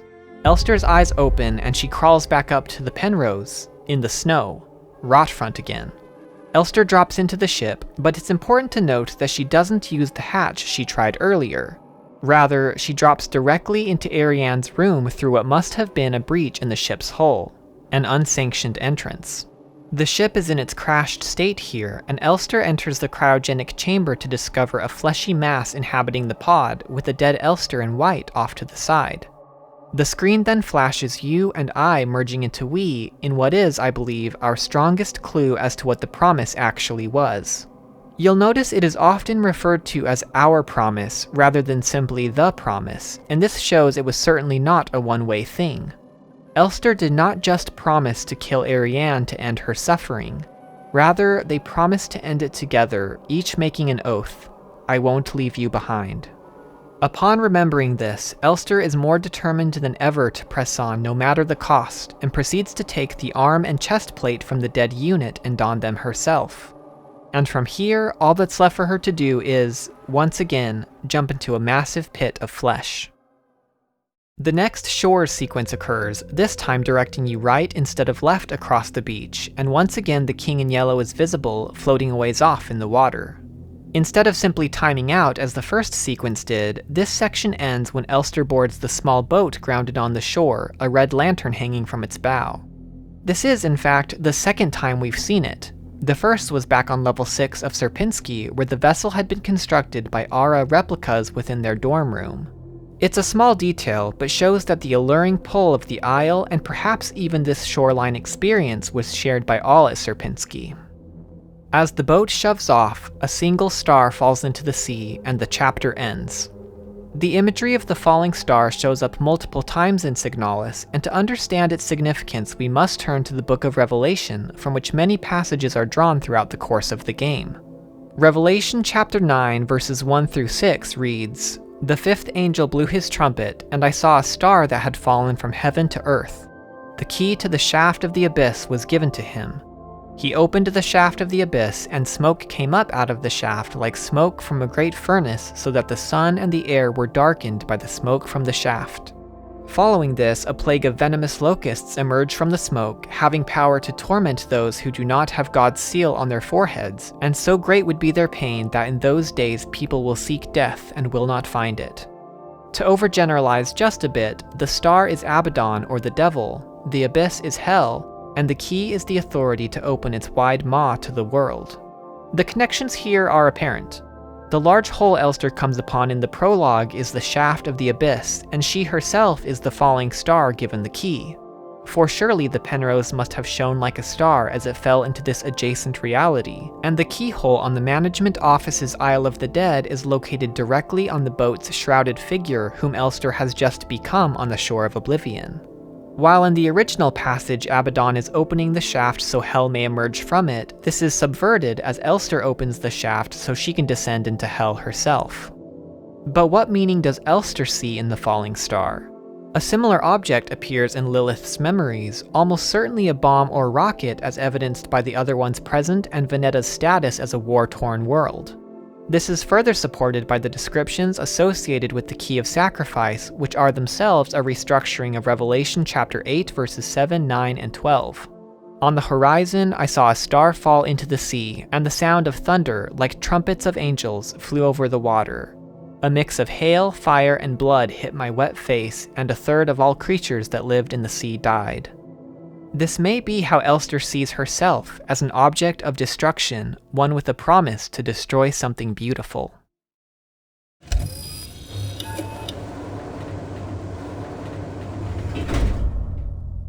The word Gestaltzerfall literally translates to shape decomposition. It is a type of visual agnosia or brain disorder in which complex shapes begin to break down into their smaller components the longer you look at them. Similarly, if a person reads or hears the same words over and over again, they eventually cease to have any meaning. And this is the exact phenomenon we see at the beginning of the chapter. Elster finds herself back at Sierpinski, though it's in much worse shape than before with the flesh growing rampant. She once again retrieves the key from classroom 4B, and on the chalkboard are the words, "You've been here before," clearly a reference to the poster found in the staff room earlier in the game, which states, "If you didn't write it down, it never happened." So by implication, the fact that this was written down means that it did really happen, and it has happened so many times that the world is falling apart around her, ceasing to have the meaning it once did. There is another, secondary definition of the term Gestaltzerfall, which does not directly apply here, but is worth bringing up since it is highly relevant to the story as a whole. It can be described as a phenomenon where the output signals from the brain go beyond their expected range. This is what Signalis is all about, a bioresonant brain output signal that traverses the vast emptiness of space to affect places and realities that should have been out of reach. Elster makes her way to the upper classroom just as before, but this time the hole in the floor is a massive, fleshy pit, and upon jumping in we get a short sequence with Adler. He approaches and kisses the dreaming Falk in her room, musing over the destructive nature of the cycle. The words, "I have become whole again," and "I hate everything," appear, and while it's difficult to say who exactly is speaking here, I think it very well may be Adler himself. Becoming whole means he has finally reconciled with the dream and embraced it, as indicated by the pervasive red light in this scene and the way his replica shell plating vanishes to reveal the flesh underneath. He also states, "I wear no mask," a line pulled from The King in Yellow, spoken by the unnamed stranger.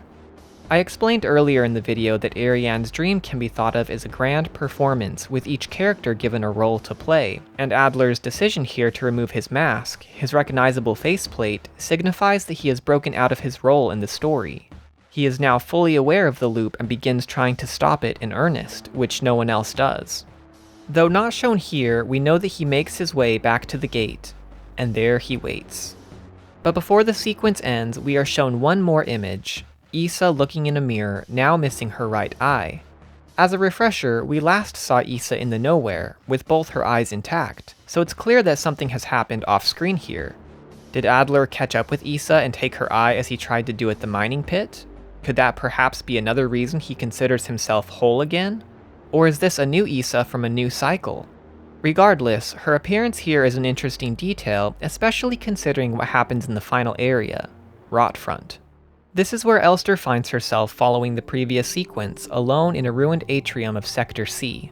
In stark contrast to Sierpinski, which felt mostly grounded in reality, Rotfront is very abstract and surreal, appearing far more dreamlike.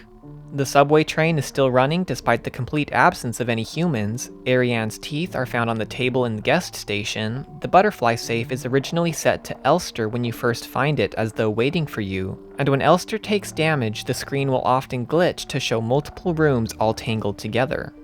What does seem to be real, however, is the plethora of information lying around regarding Sector C, Ariane, and the E2s, and this seems to be the main purpose of the area. For Elster to learn more about Ariane's past in order to alter the course of her future, and one of the best examples of this is her discovery of the original photo of Alina in the Yang photo store. Finally, the true form of this photo is revealed, along with the significance of the number 512 that has been prevalent throughout the whole game. Lilith belonged to Unit 12 of the 5th Venetian Infantry Division, 512. Taking this into consideration, I don't think that the original Elster unit from Ariane's voyage is technically Unit 512 at all. Rather, any Elster unit that becomes destabilized and experiences a resurfacing of their Gestalt memories reverts to this number, mistaking it for their identity, and this happens to both Elster units in Signalis. Extending this line of thought a bit further, it stands to reason that the numerous other occurrences of the number 512, such as on the Penrose, are likely inaccurate as well and are only perceived as such by Elster's degraded persona. But back to the photo. Despite this being the second iteration of the photo seen in-game, I think this is actually the original. The photo always was Alina. Ariane kept a copy for herself and had brought it with her on the mission as a token. Elster sees two different versions of the photo as a result of her destabilized persona. To her, Alina and Ariane were one and the same. In terms of gameplay, the overall design of Rotfront is similar to the previous areas in that Elster must collect 6 different keys of sorts, in this case tarot cards, that enable her to complete the planetary mural. The Tower card is found in the guest station with the teeth, the Sun card is found in the P.O. box with the spy's note, the Lover's card is found embedded in a painting of the Isle, the Moon card is found in the butterfly safe, the Star card is found in the Magpie box in Ariane's hospital room, and the Death card is found by the photos of Issa and Erica in the E2's bookshop. Immediately prior to this last one, however, is Elster's final encounter with Issa. Standing alone in the bookshop, Issa states, "I couldn't find her. I've looked everywhere, but she's not here anymore. I can't go on. I'm sorry." Following this, she notices Elster and reaches out for her, but promptly melts into flesh that oozes onto the floor. We then see the words, "Forgive me." This is a startling, abrupt end to one of our main characters and begs the question, why? What was Issa's purpose in this story at all? Let's start with the basics. If there was still any doubt at this point whether Issa was real or not, the matter is resolved by the photos of Issa and Erica that are marked with black lines, which indicate that the subjects are dead and probably have been for some time. It is possible they were executed in the aftermath of the spy plot due to the E2 bookstore's mildly anti-revolutionary tendencies, which may have drawn the attention of the authorities, but there isn't enough evidence to push this beyond the realm of speculation. Regardless, the Issa we encounter on Elster's journey is Ariane's memory of her from the time they were both in school and wearing the white and green school uniforms. But it goes deeper than that, for Issa is also Ariane herself. Way back in Chapter 1, when Elster gains access to the elevator on Level 2, you actually have the option to ride it back up to Level 1 before it gets stuck on Level 3, and doing so leads to an extra conversation with Issa. In addition to learning the important information that Erica is Issa's sister, if you pay close attention to her dialogue here, you'll notice that her words are eerily similar to Ariane's. She makes the comment, "Have you ever wondered if you're speaking to someone for the last time without knowing? I wish I could go back so I could say something else." This is very close to something Ariane writes in one of her last notes around Cycle 5000. "Every time I go to sleep, I wonder if I'll wake up again. I'm scared that it'll be the last time I said goodnight to her. Did I say it right? Will she be okay? What if one of us just won't wake up tomorrow?" Such parallels continue to appear in the following chapters as well. After waking Issa in the nowhere following the Niue confrontation, she remarks, "The air in this place feels thick, like you could bite it. It's like there's this fog inside my head." Ariane wrote nearly this exact same thing in a note at cycle 1840. "It's like there's this fog inside my head. I want to breathe fresh air." When Elster makes it back to the Penrose for the first time, she finds a note from Ariane detailing how she had lost another tooth. "There was so much blood, my hands were shaking." And we get a glimpse of this scene when Elster jumps through the broken meat grinder. Similarly, there is the brief shot of Issa looking into a mirror, her bloodied hand shaking. But perhaps the strongest evidence for Issa's identity as a manifestation of Ariane is that she shows up in the line of Ariane's seen earlier in the fake ending, and in this final bookstore encounter we get a profile shot that perfectly matches up with that of Ariane and Alina. I have two separate but potentially connected theories about Issa's purpose in Signalis. First, Issa is Ariane's desire and attempt to save herself. She makes this interesting remark in the aforementioned Level 1 conversation. "You don't need to worry about me. I can take care of myself now. I can't keep relying on others. That's why she left me, after all. I'm sure of that now." I don't think it's Erica she's talking about here. It's Elster. We know that Ariane's worst fear came true one day when Elster just wouldn't wake up, and it's feasible to consider that in her dreamy delirium, Ariane would try coming up with rationalizations for why Elster would have broken her promise. The apparent conclusion she came to was that she needed to solve her own problems, and her solution was to create a version of herself that manifested as one of the E2 sisters, someone who had rescued her in the past, who could travel through the dream instead of Elster in order to fulfill the promise by finding herself.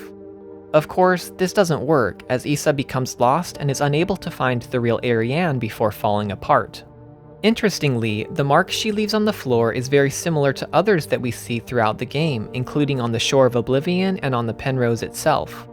These could possibly indicate spots where Issa failed in previous cycles, and it's tragic to think that she could get so close while never being able to enter that last door. My second theory goes back to the idea of synchronization that I covered at the end of Chapter 1. Issa is still a manifestation of Ariane's desire to save herself, but she does this indirectly by pacing Elster. In the world of professional track and field, there is a technique known simply as pacing, in which pacemakers run just ahead of an individual who is attempting to break a record. The goal of these participants is not to win the race, or sometimes to even finish at all, but rather to keep the star runner on track for the record, and they do this by holding an extremely fast pace for the first part of a race before dropping off. In a similar way, Issa helps to pace Elster through the first part of her journey by taking specific actions in specific places shortly before Elster does. These include crossing paths in the library and the EV lobby, trying to get into Falk's room, jumping into the mining pit, running into the New Way in the Nowhere, and finally, awaiting Elster's arrival to the bookshop. When viewed through this lens, we can interpret the sacrifice Issa makes in the prologue as a preemptive sacrifice of herself. Just as pacemakers sacrifice their own performance to aid another, Ariane is sacrificing her manifestation of Issa, fully aware that she will burn out and fail, relying on the hope that Elster will succeed where she cannot. As for Erica and why her face is always obscured, this is the simplest answer of all. Ariane didn't know the E2 twins well enough to tell them apart, only knowing one face, so only one can be properly represented in her dream. But why is Issa shown instead of Erica? To make sense of this detail, we must return to the library sequence. An easy explanation is that Ariane mistook Erica for Issa when she arrived, which is certainly plausible, but I think there's more to it than just that. Following this incident at the library, Issa could never forgive herself for not taking action, and she reveals that, at least for her, this moment of paralysis forever overshadowed her short friendship with Ariane. Now, I know this is extremely speculative, but my final thought about Issa that ties it all together is simply this. Issa's role in Signalis may be a chance at redemption for what happened in the library so long ago. Perhaps the cosmic scales were unbalanced by her inability to move past this moment of weakness, as well as by her untimely death, and when the great song of the gods miraculously granted her soul a second chance in the form of Ariane's reality-altering signal, she seized it. Issa may indeed be one of Ariane's projections, but why should that mean Issa herself is not in there somewhere? At the very end of things, even in death, Issa was willing to brave the darkest depths of Ariane's nightmares and finally make the sacrifice she had been unable to in life, ultimately enabling Elster to succeed in fulfilling the promise, to rescue Ariane one more time. On that note, let's get back to Rotfront. When all 6 tarot cards have been acquired, the dial ring which had been caught in the skylight falls into the lobby due to the expanding flesh above. More interesting, however, is the dead Elster that appears to have fallen with it. We've seen plenty of such units by this point, like the ones in the Sierpinski elevator, but what's odd about this one is that it's still orange. If the cycle always repeated itself each time with the same events playing out the same way, we would expect this unit to be white, because Elster is unable to access Rotfront until she reaches the Penrose and retrieves the white armor. This shows that there are variations, or outliers, within the looping cycles in which things play out quite differently. After picking up the fallen dial and adjusting all of the mural rings to match the tarot cards, the wall symbol opens up to reveal a tunnel leading right back into Ariane's radio room from the prologue. This time, however, Elster recognizes everything in it, and the radio is actively transmitting. If you tune the radio module to 210, the magpie transmission can still be heard. This clearly shows that Ariane's signal has been steadily transmitting ever since it began in the prologue. And, just like in that sequence so long ago, the King in Yellow waits upon the desk. Having now appeared a total of 5 times along Elster's journey, the number of seals on the book has decreased until this point, when there are none left. Interacting with it reveals the last seal has been broken, and that it's time to go home. This is the last time the book is to be found in Signalis, and its significance has become apparent. Elster has been using the King in Yellow to gradually decode the magpie signal, a process represented by the seals, just as Ariane's mother Iris used the book to decode the original magpie signal, but now the message it carries is the promise. You can think of Elster's journey as one giant ritual, a synchronization of identity. With each additional seal broken, each new memory gained, she passes through liminality to emerge on the other side of the ritual threshold, an Elster reborn, now fully cognizant of her promise and poised to save the world and its creator from Gestaltzerfall. This door in the radio room represents that final threshold, and now that Elster is finally ready, she passes through and finds herself in Ariane's home in Sector C, the apartment of her Aunt Camilla. This all but confirms that the radio room is in fact Ariane's wrought front bedroom, the spare room referred to in Camilla's letter. And just as the 7 seals in the Book of Revelation lead up to the end of the world, the 6 seals of the King in Yellow prefigure the end of both dream worlds in which so many have suffered. Elster's departure through the front door is literally the beginning of the end, and on the other side she finds a long, note-littered hallway that can only lead to one place: back to Falk. Elster has to escape the second dream in order to find Ariane in the first, and for this to happen she must deal with the dreamer. Elster finds Falk lying in her bed as before, though now she is awake. Her dialogue in this scene is quite interesting. After asking Elster, "Why did you return?" she explains, "There's nothing for you here. She'll never dance with us again, no matter what we do, and she doesn't even want us anymore." The reason for this is that neither Falk nor this Elster unit are the replica that Ariane fell in love with so long ago, but rather have had those replicas' memories forcefully implanted within them. Falk's bitterness and desperation is really quite understandable. What must it be like to be filled with such love and longing for a person who doesn't even know you exist, to be tortured by vivid memories of them that are not actually your own? As Falk's story now comes full circle, let us revisit her signal, Swan Lake, one more time and examine its significance in a new light. For those unfamiliar with the story of Tchaikovsky's famous ballet, I think a very brief synopsis is well worth our time. It all begins when Princess Odette decides to take a solitary walk down by the lake, where she is discovered by the evil Baron von Rothbart and transformed into a swan by day. Later, Prince Siegfried comes upon her while hunting and, after seeing her human form when she transforms back at night, falls in love with her. He learns that the only way to break the enchantment is to promise his love to her and remain faithful to that vow. He begins to do so, but the Baron appears and the ensuing confrontation takes up the last of the moonlight. That same day, Siegfried's mother the Queen throws a ball at which he is supposed to find his bride. Rothbart's daughter Odile shows up, enchanted by Rothbart to look like Odette. Thinking it really is her, Siegfried mistakenly vows his love to Odile, after which Rothbart's trickery is revealed. Distraught, he returns to Odette, and, with no hopes of breaking the spell, she and Siegfried both drown themselves in the lake, and their spirits are freed to be together. While it should be acknowledged that the story has a great many variations, especially with regard to the ending, the parallels to Signalis remain consistent. Ariane can be seen as Odette, the white swan, trapped in a curse that has rendered the state of her body out of her control. Elster is Siegfried, seeking to break the curse and free her love at last. And Falk is Odile, the black swan. Caught between the motives of the prince and the princess, transformed with the identity of another, and ultimately unwanted by the one whose love was vowed to her. Just as Siegfried must overcome his mistaken vow to Odile before he can be with Odette, so too Elster must defeat Falk before she can return to Ariane. After their brief exchange in Falk's room, the illusion crumbles to reveal the true fleshy state of the dream, and we see the phrase, "This god won't forgive you." It seems pretty clear that this is referring to Falk herself, who is revered as a god by other replicas and is quite literally the creator of this twisted world. She tells Elster, "Both of us, we are incomplete. Let us become whole again," and the battle begins. Along with being essential to escaping the second dream, this fight to the death may also be necessary because the original Elster's memories are split between the two replicas, creating dissonance. Only one individual can fulfill the promise. Upon her defeat, we see Falk phase back and forth, and another montage ensues in which we witness her memories.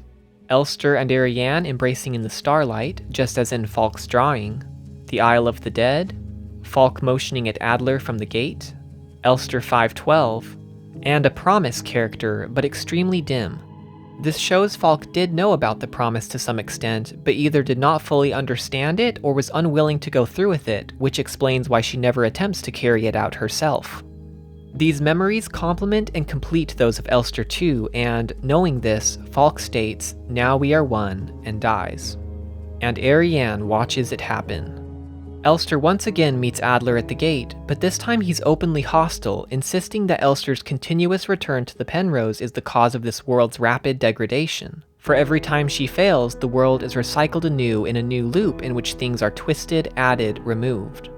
It's not entirely clear what Adler's plan is to stop this, however, since the cycle clearly repeats even if Elster dies before reaching the Penrose. Perhaps he believes that they can wait out the dream if they last long enough, or in his desperation he simply wishes to slow the destruction. Regardless, it's not hard to see where Adler is coming from. Not only has his world been corrupted and turned inside out, but his very god is being twisted and destroyed as well. And it is Elster's fault. She refuses to listen, and in an instant is stabbed in the eye and shoots Adler through his. This motif of losing an eye is one that has cropped up multiple times now. It happens to Adler twice, as well as to Issa and Elster, and the reason for this can be traced back to Lilith's memories. We see that she herself lost an eye in the Venetian War, her right one to be exact, and this pattern can be seen as Lilith's trauma resurfacing within Elster and spreading throughout the dream. Additionally, I think there's a symbolic aspect to this as well. Dreaming about the loss of one's eye isn't terribly uncommon, and while there are admittedly many ways to interpret this occurrence, one such interpretation is that it represents having lost an important person in your life and feeling lost or incomplete as a result. Notably, only the Seekers in Signalis are affected by this pattern, not the Dreamers, since they have all lost and are searching for someone very important to them. Alternatively, the loss of an eye can be seen as a reference to the Norse god Odin, who sacrificed an eye in order to obtain greater wisdom. In similar fashion, perhaps this pattern in Signalis represents the sacrifice necessary in order to obtain the truth. Adler, Issa, and Elster all must suffer and sacrifice to uncover the truth of their broken world. Anyways, undeterred by this traumatic setback, Elster presses on to the Penrose and with her stronger armor is finally able to open the main hatch and drop into the ship one last time.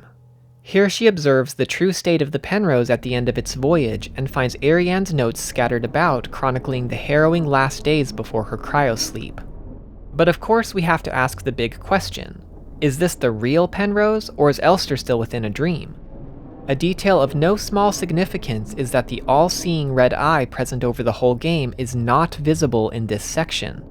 Since the eye is symbolic of Ariane's gaze within the dream, this strongly implies that what we are seeing is in fact the real Penrose, or rather the Penrose as it exists in base reality. We can also see in the ship many items and situations that influenced parts of Ariane's dream. Trash piled in every corridor, blood-stained copies of the Isle of the Dead, blue and red medical canisters, the reactor room flooded with green liquid, and of course the body of Elster 1. Finally, Elster 2 comes face to face with the cryogenics chamber door, and it is here we get to the game's multiple endings.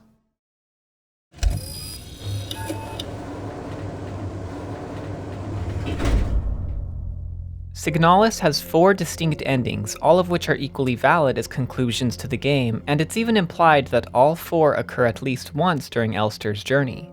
The specific criteria needed to achieve each ending remains fairly ambiguous, and is related to the style in which you play the game, whether that be cowardly, balanced, or aggressive.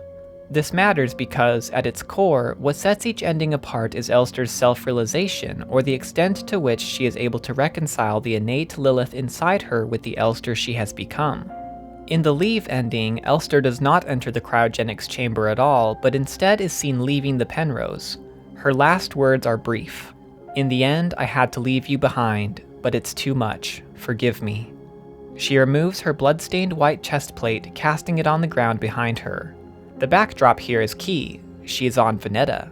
In this ending, her Lilith persona remains too strong, leaving Elster confused with regard to her true identity.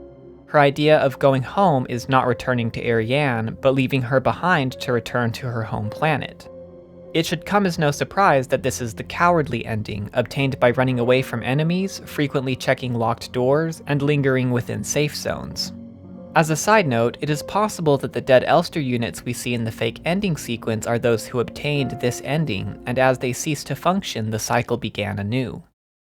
In the memory ending, Elster finds and awakens Ariane with a kiss, but Ariane no longer remembers her. While this is consistent with known side effects of radiation, which include significant memory loss when the brain is affected, I don't think that's the main factor at play here. Rather, the key detail is the appearance of the cryogenics chamber itself. The room is rendered in high detail, appearing much as it did in Elster's memory of the place. In this ending, her Elster persona is too strong, and the room's detail is representative of her brain carefully scanning everything in the room as if she was still going through her maintenance checklist. While she does remember the promise, she is not focused enough on Ariane to follow it through, and as such Ariane does not recognize her as the replica she fell in love with. The line, "I'm back, but you aren't you anymore," refers just as much to Elster as it does to Ariane, and Elster simply asks to lay by her side in her last moments.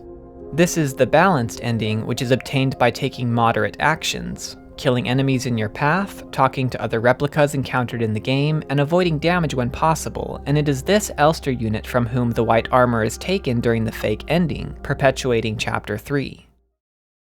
In the Promise ending, Elster finds and awakens Ariane in the cryopod as before, but this time Ariane remembers her. And importantly, the chamber is different. It is red and hazy, all detail obscured, for nothing matters except what is found at the center of the room, Ariane.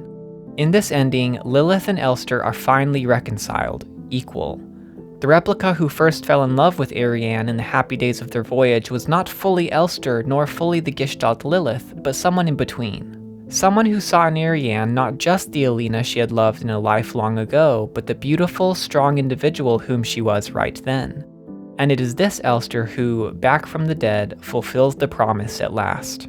This is the aggressive ending, which is obtained by killing as many enemies as possible, taking heavy damage, and dying repeatedly.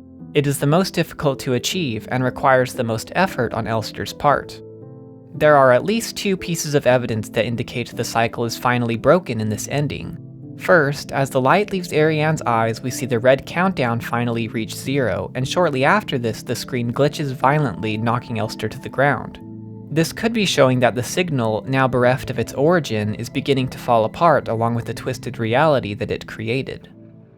The final secret ending, Artifact, is quite different from the others both in the process necessary to obtaining it and in the conclusion to Elster's journey that it depicts, which is easily the most cryptic of the four. Notably, it must be obtained through the use of SSTV signals. The acronym stands for Slow Scan Television and refers to the manner in which static images can be transmitted using a radio signal. There are 3 frequencies in Elster's radio module that, when fed through an SSTV decoder, result in the 3 following images. These can then be linked to their locations in the game, and when interacting with each zone while the corresponding frequency is playing on the radio, 3 keys can be obtained. The keys of love, eternity, and sacrifice, respectively. I want to point out here that the use of SSTV signals is a pretty important detail since it reinforces the fundamental premise that every location in the game is being generated or transformed by Ariane's bioresonance signal, which itself is passed through radio waves. Once all keys have been found, they can be used to open the locked safe found in Ariane's bedroom and reveal a lily flower waiting within. Picking it up triggers the ending, which begins with Revelation chapter 9 verse 6. And in those days people shall seek for death, and shall not find it. We then see Elster placing the lily upon a short pillar before collapsing at its base, and the camera moves up to reveal a fallen Elster unit at the base of all 6. At the center, lying within a rectangular shape reminiscent of a bed or cryopod, is the artifact, a shimmering object resembling a tesseract. This is followed by Revelation chapter 10 verse 7. The mystery of this God is finished, as she announced to her servants the prophets. We see the crashed Penrose, a massive red eye in the sky, and the words "Remember our promise" before a final shot of Elster and Ariane dancing within the broken ship. There is quite a bit of information to unpack in this short ending. As in the Promise ending, the Elster and Lilith aspects of Elster 2 are fully reconciled in the Artifact ending. The gravestone pillars and lily are pulled directly from Lilith's memory for the purpose of perpetuating one of Elster's memories, and the result is a new ending that appears to break out of the loop in which the others take place. Elster never returns to the actual Penrose or fights Falk, and the sequence contradicts Falk's statement that she'll never dance with us again no matter what we do. But what does it all mean? Going back to the Ring of Elster units, we can see that each one is a different color. Since we know the Elster replica only comes in orange and white configurations, a reasonable conclusion is that each Elster is from a different timeline, one in which the color could be green, brown, or red.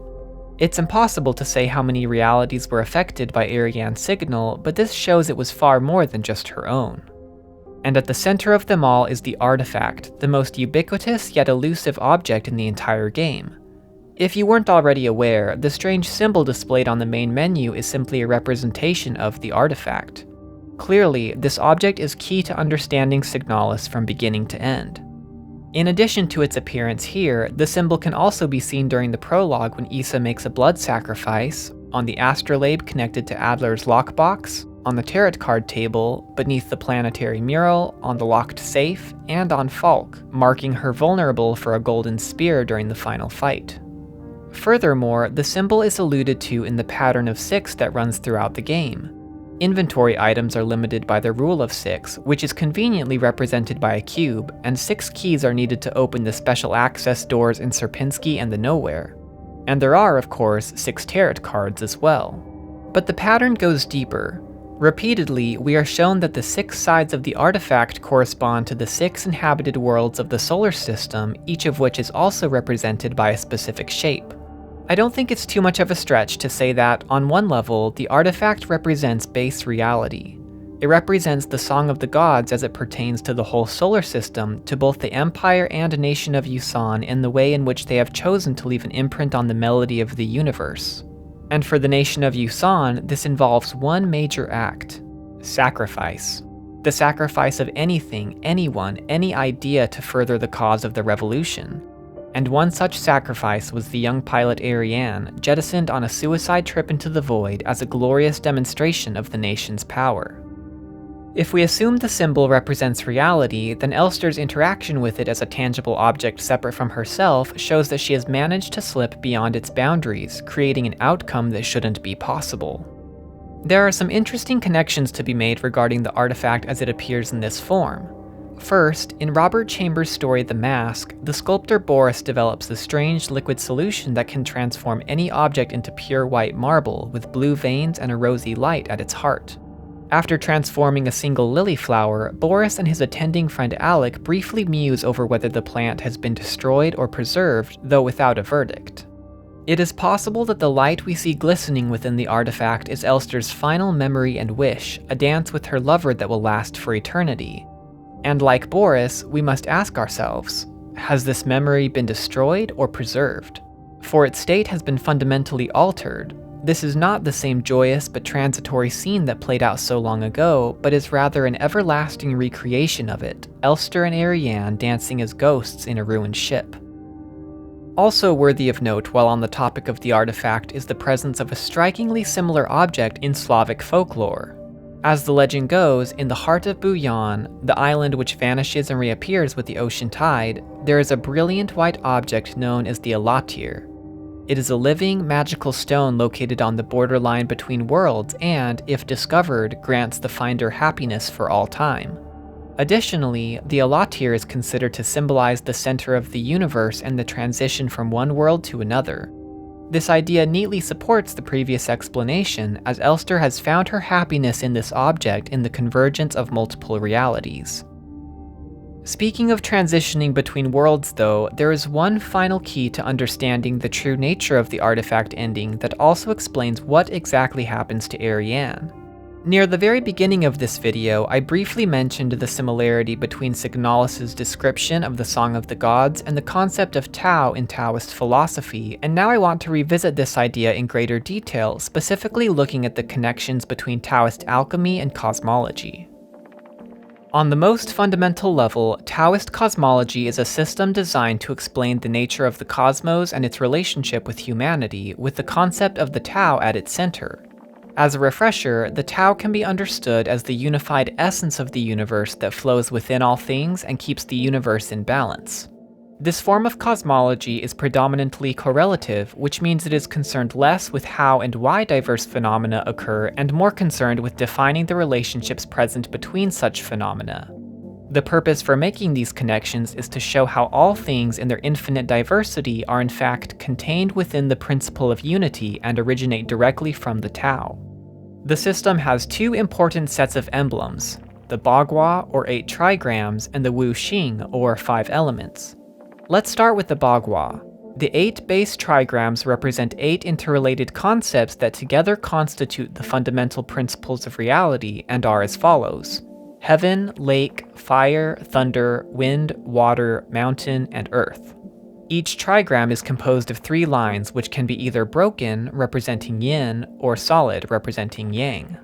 These symbols are closely associated with and directly correspond to the 5 elements recognized in Wu Xing: water, fire, wood, earth, and metal, the latter 3 of which must each correspond to 2 trigrams as illustrated in this chart so that the 5 can equal 8. And since both of these emblem sets are correlative, there are a huge number of associations for each one, including such things as numbers, directions, attributes, animals, body parts, and so forth. This pattern of extended linear associations should be familiar since it forms the backbone of all of Signalis' major puzzles, which I touched on earlier in relation to the artifact itself, though the ones we see here are appropriately different from the Bagua or Wu Xing since they apply in a different reality from our own. One good example of the trigrams being used in this pattern of associations is found on the special access surgery door on Sierpinski level 3, with 5 of them marking the slot for their corresponding elemental key. The selection of these particular 5 is quite interesting, however. The trigram corresponding to the earth key is actually mountain, and the one corresponding to the water key is lake. When combined together, you can see that all of these 5 concepts loosely form the image of the Isle of the Dead, a detail I think is quite intentional since everything ties back to the promise.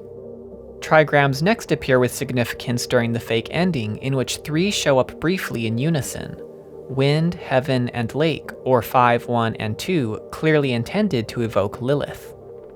So, obviously Taoist cosmology was intended to be an important part of Signalis, but why? What greater purpose do these myriad connections serve? To answer this, we must now transition to alchemy. The natural philosophy of Taoist alchemy has 2 branches, Huaidon, or external alchemy, and Neidon, or internal alchemy.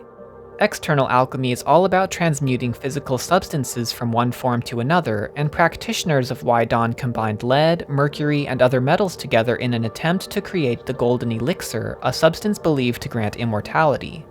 In contrast, internal alchemy was a later development that borrowed the language of Huaidon and combined it with cosmology to create an entirely new school of thought focused on human beings instead of physical substances. The goal was still to create a golden elixir, but it now took the form of ultimate self-realization, elevating oneself to the original state of oneness embodied by the Tao. The means to achieving this involved tracing the process of creation backwards to its original cosmic emptiness, in which trigrams play a key role as the combination of Qian and Kun, heaven and earth, are what ultimately produced the golden elixir. This process can be clearly seen in the way Signalis is structured, though it is notably distorted. The entire Sierpinski dream is a downward spiral in which reality is being unraveled into a state of emptiness, and the idea of becoming one haunts all individuals trapped within. Ariane is quite literally the gold key, a golden elixir in the making who finds herself trapped in the space between heaven and earth. The artifact ending shows us the culmination of all of these disparate elements. Finally shedding her cryogenic chrysalis, Ariane transcends her human state and joins with the Song of the Gods, manifesting as the Red Eye. The significance of Revelation chapter 10 verse 7 to the ending is that this outcome was actually seen and predicted before it happened. The prophets referred to in this passage are in fact colibri units, local nodes for Ariane's signal. One of the transmissions seen when encountering Colibri in Rotfront reads, "Beyond the sun, in the dark behind the stars, I saw the face of God, a shape and color that words cannot describe. I saw the 6 sides of the world unfold, and the light swallowed me. I had become one with nothing, where life and death are meaningless." Considering how central these cosmological themes are to the whole of Signalis, along with the prominent symbolism of the artifact itself, it would be reasonable to assume that the artifact ending is the definitive one, were it not for one small detail. Just before the last scene, the words "Remember our promise" appear one final time.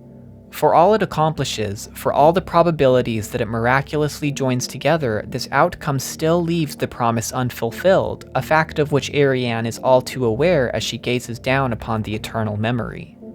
While I still subscribe to the idea that all 4 endings canonically happen, I think it is intentionally left for the player to decide whether the promise or artifact ending is the best one. Which outcome do you think provides the most favorable resolution to Ariane's nightmare? Destruction or preservation?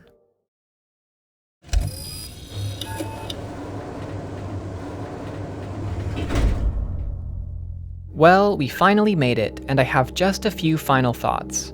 First off, thank you so much for watching, and if you're interested in seeing future videos like this, please consider subscribing to the channel and leaving a comment down below. Second, I want to reiterate something I said at the very beginning of the video, that my goal in making this breakdown was not to come up with a definitive explanation for Signalis, but rather to promote greater understanding of its remarkable story and shed some light on its most persistent mysteries.